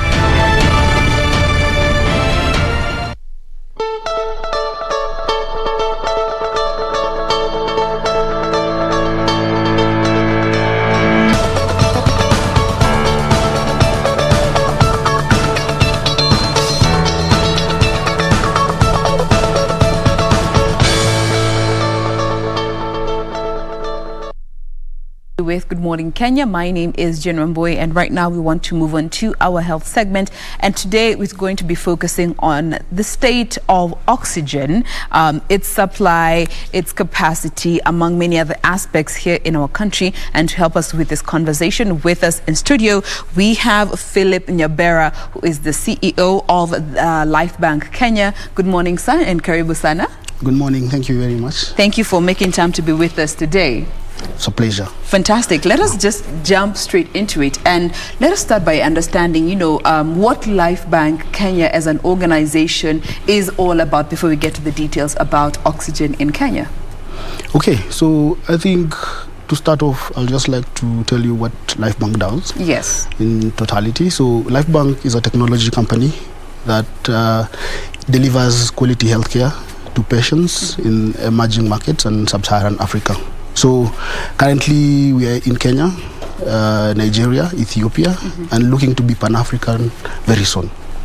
So basically how we do this is we are able to match and use our distribution platforms and infrastructure to be able to meet the demand that is actually in the healthcare industry, and we do this by our different multimodal ways. Yes. And through this we are able to move critical products like blood, oxygen, and medical consumables. So we have names for these products. So like for medical oxygen we call it Air Bank. As our name states, Life Bank. So normally our products have that bank. Yeah. So basically it's a bank of products. Yes. So we have Air Bank that does our medical oxygen. Then we have Stock Bank that does our medical consumables. Then we have Life Bank that really handles now the blood segment. All right. Yeah. And what does it take for you as an organization to be able to make sure that you have access to these products, looking at the oxygen, the blood, and other medical consumables, to make sure that you have access to them and you can store them for the time that you need to, and also ensure that they are readily available for those who may need them at their point of need?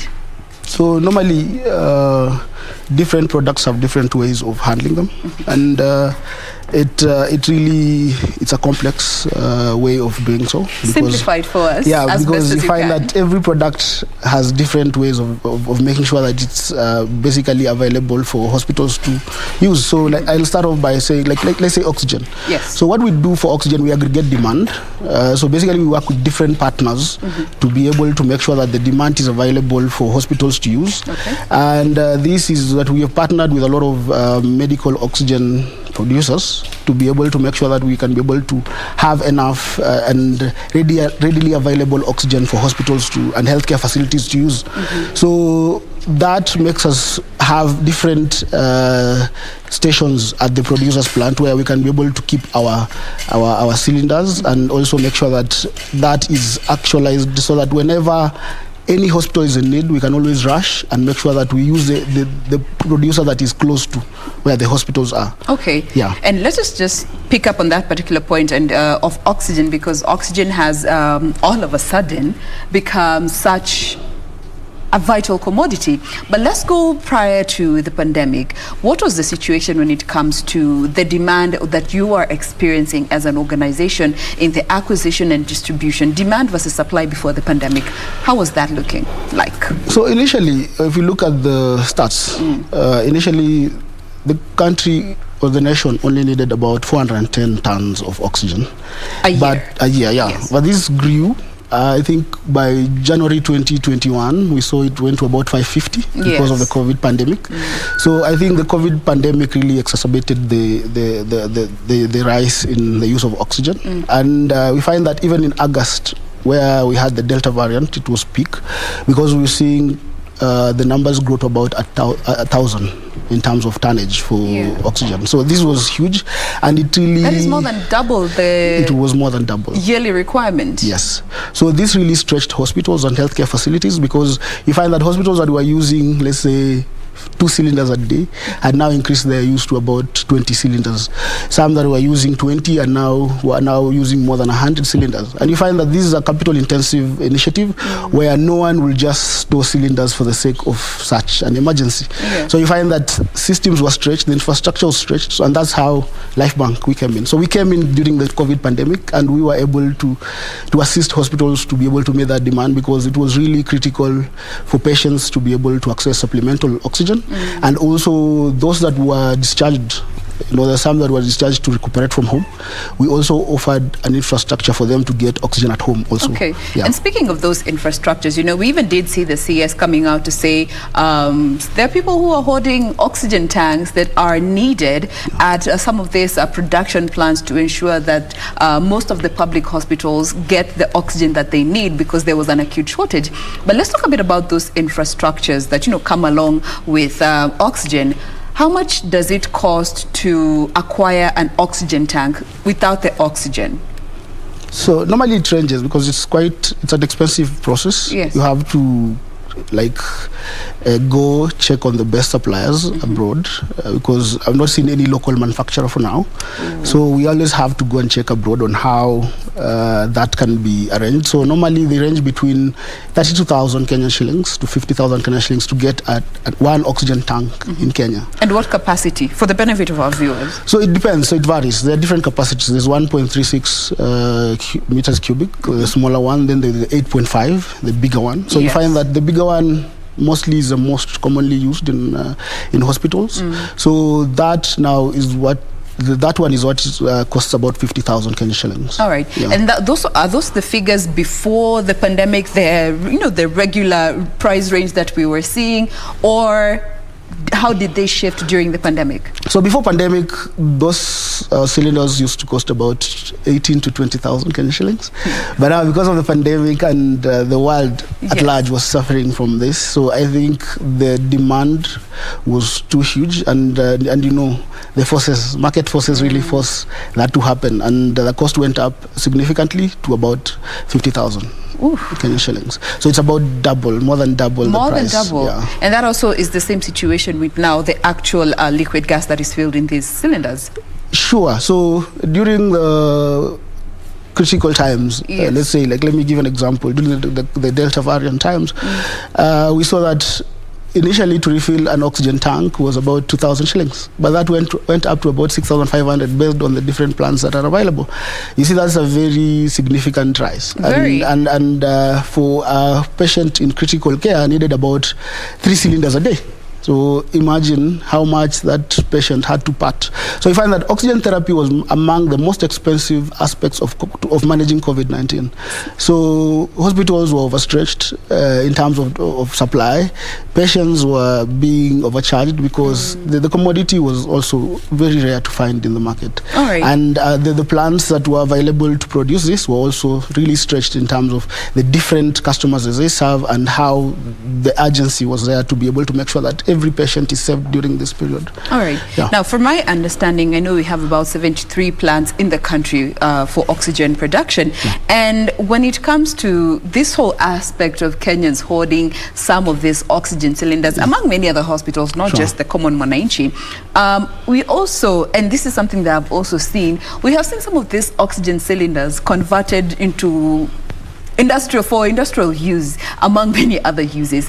How can such issues be addressed to make sure that these oxygen tanks are taken back to where they need to be, and especially at the plants to ensure that they're given back or rather circulated back to the hospitals and to individuals that need them, and especially looking at the common Mwananchi, the bigger chunk of this whole conversation? So the biggest challenge with the industry on cylinders is not only hoarding. So there's this aspect of where people steal oxygen cylinders and they are able to transform them into into industrial oxygen canisters, because you see every cylinder has a different way of how they're labeled. So medical oxygen, you'll always find it has a white band at the neck, then it's totally black. The cylinder itself is black and has a white band around the neck. Okay. But now every other gas has a different color coding for the same. So you find that normally these oxygen cylinders are available, but you find that during those times when we don't have any pandemic or we don't have any need for them, you find that people always try to devise ways of how they can be able to meet their other demands through that and end up stealing these cylinders and converting them. So that's the biggest issue, and I thank the authorities for always cracking them down and making sure that they're able to find those places where they hoard these cylinders, and they're able now to transform them back to make sure that that need that they actually were created for, they can be able to meet that demand. Okay. Yeah. Sure. And what does it take to transport oxygen, given you are part of the part of the value chain that ensures you get it from the source to the point of need? How does that look like for you as an organization? So the logistics for oxygen vary. So there's there are the small canisters for home care and emergency cases, for ambulances and so. And there's that huge canister, about the 8.5, that requires, it's quite bulky, and it weighs about 50 when empty. So when filled up, it's a bit more in terms of weight. So you find that handling these cylinders is quite always a challenge, but we've been able to devise a way of making sure that these cylinders get to the refillers at the right time, and always we make it a rotation kind of model where we have cylinders already refilled, and when we get there, they're already waiting to be loaded, and we offload the empty canisters because we work around a scheduled model. Normally before COVID, we used to do a scheduled model. Normally, that's what happens in the industry.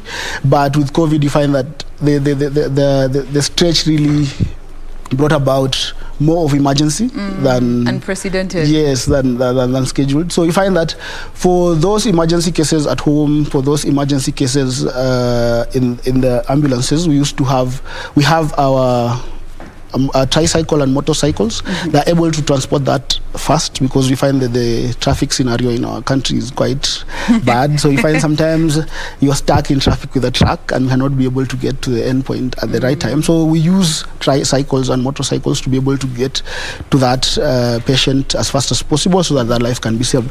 But for those big canisters, we still depend on the huge trucks to be able to transport that, and that takes time because you find that trip all the way to the refillers or the aggregated warehouse in-house. You find that it takes a bit of time, but we always make sure that we are able to deliver below 2 hours, so that we can make sure that those hospitals can be able to cater for those patients without failure or losing lives. All right. And in terms of, the policies and regulations that govern, of course, the country, and of course, given you're part of the value chain, do they create an enabling environment to ensure that you are able to conduct business and ensure you are giving as best as you can, the best that you can rather, to those that need this medical consumables and some of these vital products at their point of need? Yeah, so I think currently the regulations are quite okay for now. Okay. Yeah, I can say that because we still have a long way to go. Yes. I think one thing that is really a challenge is where we have the private sector inclusion. You find that most of the healthcare system is always government and public sector influenced most of the time, and you find that private sectors working in these areas really have to go a long way to be able just to meet the standards. So I think private sector inclusion is quite key, and in terms of making sure that they're well regulated to be able to offer services, like let's say for blood and blood products, that is an area where we really need private sector included, and the regulations need to really be watertight so that no wrongdoing can be subjected in such a manner that will be able to cause that industry to look bad. But we are looking upon, because there are current regulation frameworks that are currently ongoing. There is a bill in Parliament that is still undergoing the process, and we hope that will pass soon, and we'll be able to see more of private sector in that area. But for oxygen, I think that is still well regulated, and as you all know, that the biggest requirement for oxygen is to make sure that the oxygen is transported in the right manner, in the right condition, so that it does not cause danger or more harm than good. Yeah, because those are always like bombs waiting to explode. Yeah, it's oxygen. It's oxygen. So the critical transportation is really key, and there are regulations for that, and everyone doing that is always taken through the right process to make sure that they comply, so that before you start handling such a business. And that actually brings me to now the practitioners and the personnel that are involved when it comes to the handling of this very delicate products, medical products for that matter, because that is also another area that we all know there have been many loopholes in the past. We have had quacks who have masqueraded and caused people to lose their lives. When it comes to also ensuring that the professionals are actually the ones that are handling this oxygen that is received, they are administering it in the right quantities, and ensuring that the proper steps are followed when it comes to oxygen, the blood, and other medical consumables. From where you stand, how can that also be ensured that it's on the right track to seal these loopholes that do exist there? So I think one of the best things to be done is the vetting process when every stakeholder is taking to employ.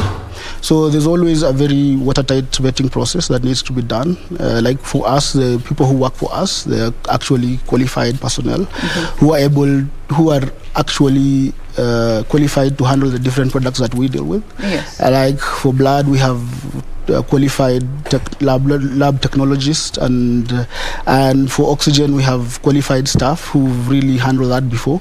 And for medical consumables, as you will know, it's something that is quite not really in terms of needs a lot of knowledge and information to handle, but we have people who are well able to be able to handle that and provide critical care whenever is needed, so that these products get to the hospitals in the right condition. Because one thing is this, normally what we always believe at Life Bank is this, we are able to save lives through our different initiatives. So getting this commodity to the hospitals or healthcare facilities at the right condition is one of the greatest things. Because if you are able to handle, let's say, oxygen not in the best way possible, it will get to the hospital, and if you drop the canister, it explodes. So they are very keen processes that needs to be employed to make sure that process is seamless and it's actualized to make sure that everyone is safe.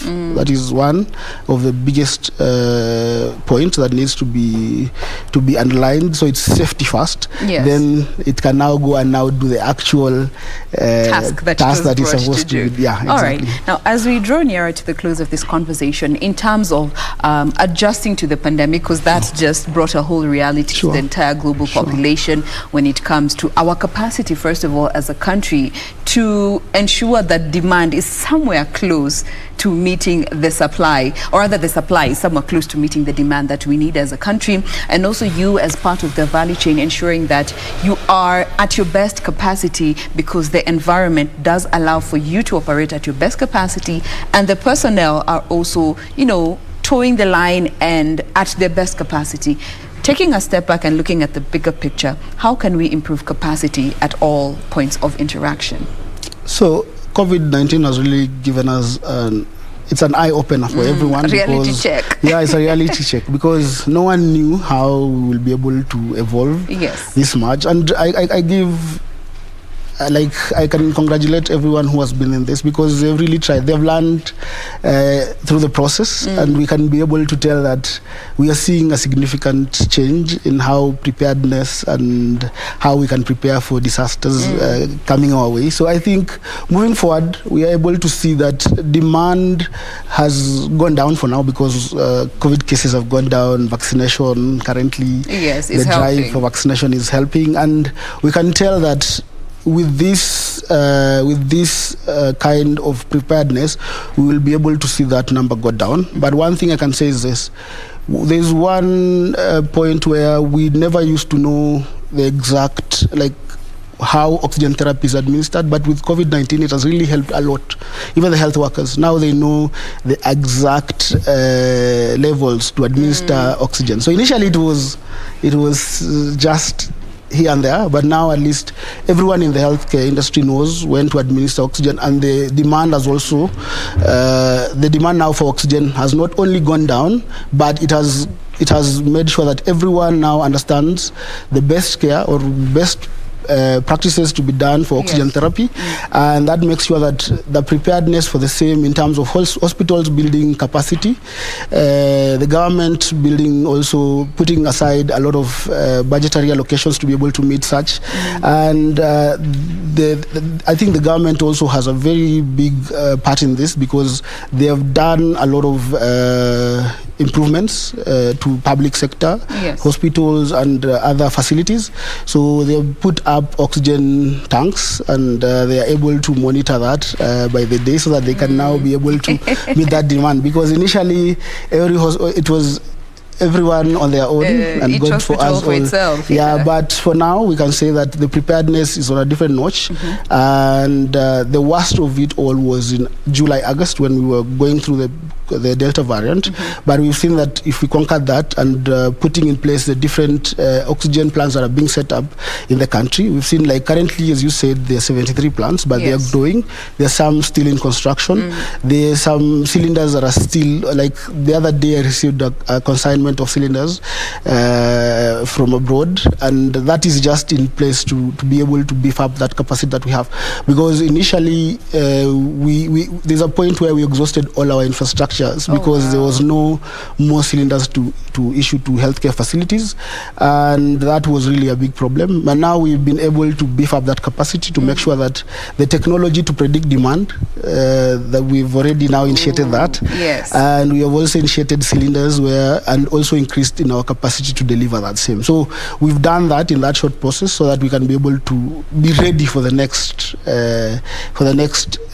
prepare for anything that will come our way in the next coming days. All right. And very briefly also, when it comes to civil education and just creating awareness among the population, because arguably so, I would understand someone who'd want to keep this cylinder and make sure I will hoard these 3 to just make sure I have 2 months down the line, I still have the supply I need for my loved one or for myself, in order to just create awareness on the importance of understanding that this cylinder is needed there to make sure that I have another one 3 months down the line should the need arise. Very briefly. So Very briefly, I would like to say this, that we should not only have selfish gains for ourselves, we should always look to save other people's lives as well. Because if you save 3 canisters and you only need 1, that means that you're being selfish. And it's not a good virtue. All of us Kenyans, we love each other, and we will not love to see any other Kenyan suffer because you were selfish and kept some cylinders for yourself. So for me, I'll just like to tell every Kenyan that whenever you have such surplus, please give out for the rest to be able to also get services, because it's not good to see our neighbors suffer while we have supply that can be able to sustain their lives. So we always like at Life Bank, we always say we're in the business of saving lives. So I believe that every Kenyan should be in the business of saving lives. So if you have a canister that you're not using, please surrender it so that it can be used to refill and save another person's life. All right. Yeah, sure. Of course, we are in line to getting to that point where, as a country, we have the capacity to ensure that a Kenyan doesn't have to worry that if I give out these cylinders, I won't have the oxygen I need a few months down the line. So this goes in line with supply meeting the demand. All right. That is all the time we had for this conversation. We have been speaking with Philip Nyabera, who is the CEO of Life Bank Kenya, all about the state of oxygen and particularly looking at the deficiencies that we have experienced prior to the pandemic, during the pandemic, and now the lessons that we are carrying forward with us as we, increase capacity in all areas, possibly so. Thank you so much for making time to be with us. You're welcome. All right. Thank you very much. That is that in terms of Good Morning Kenya. Thank you so much for being with us. My name is Jen Wamboi. Do enjoy the rest of your viewing. See you tomorrow.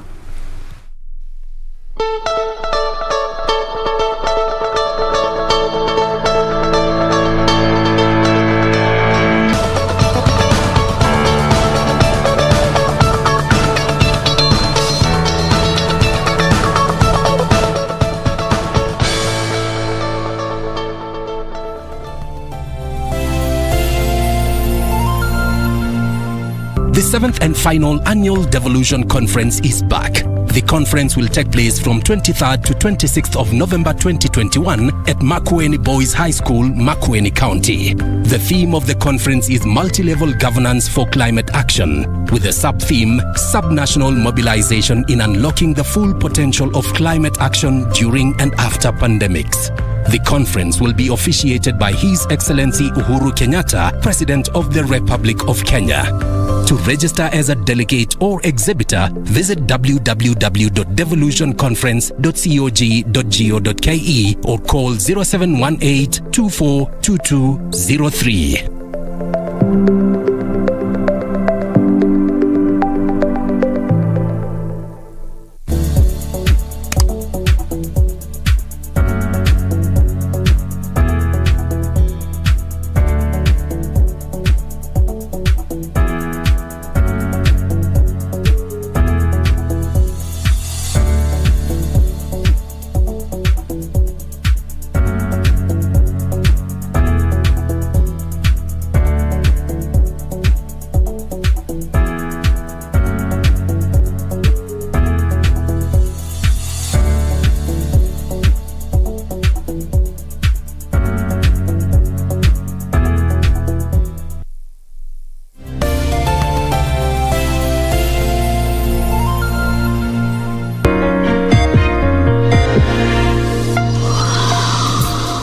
Hii ni mitikasi leo, makala kutoka BBC yaliyomo. Somalia inajiandaa kufanya sensa ya kihistoria. Tunaangazia takwimu hizi zina maana gani kwa ustawi wa uchumi wa nchi hiyo. Baadaye jeshi la Sudan lamrejesha Abdallah Hamdok kama waziri mkuu kufuatia kuondolewa madarakani katika mapinduzi ya Oktoba. Kisha tunaangazia uhusiano wa biashara kati ya Uingereza na bara Afrika wakati Uingereza inapojiandaa kuwa mwenyeji wa kongamano la uwekezaji Januari mwaka ujao. Tunakuja kutoka Nairobi, Kenya. Twende kazi.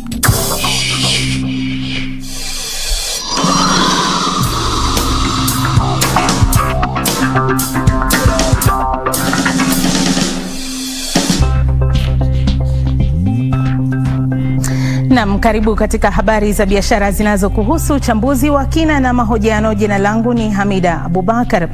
Somalia inajiandaa kufanya zoezi lake la kuhesabu watu na makazi, yani census, ambalo ni la kihistoria.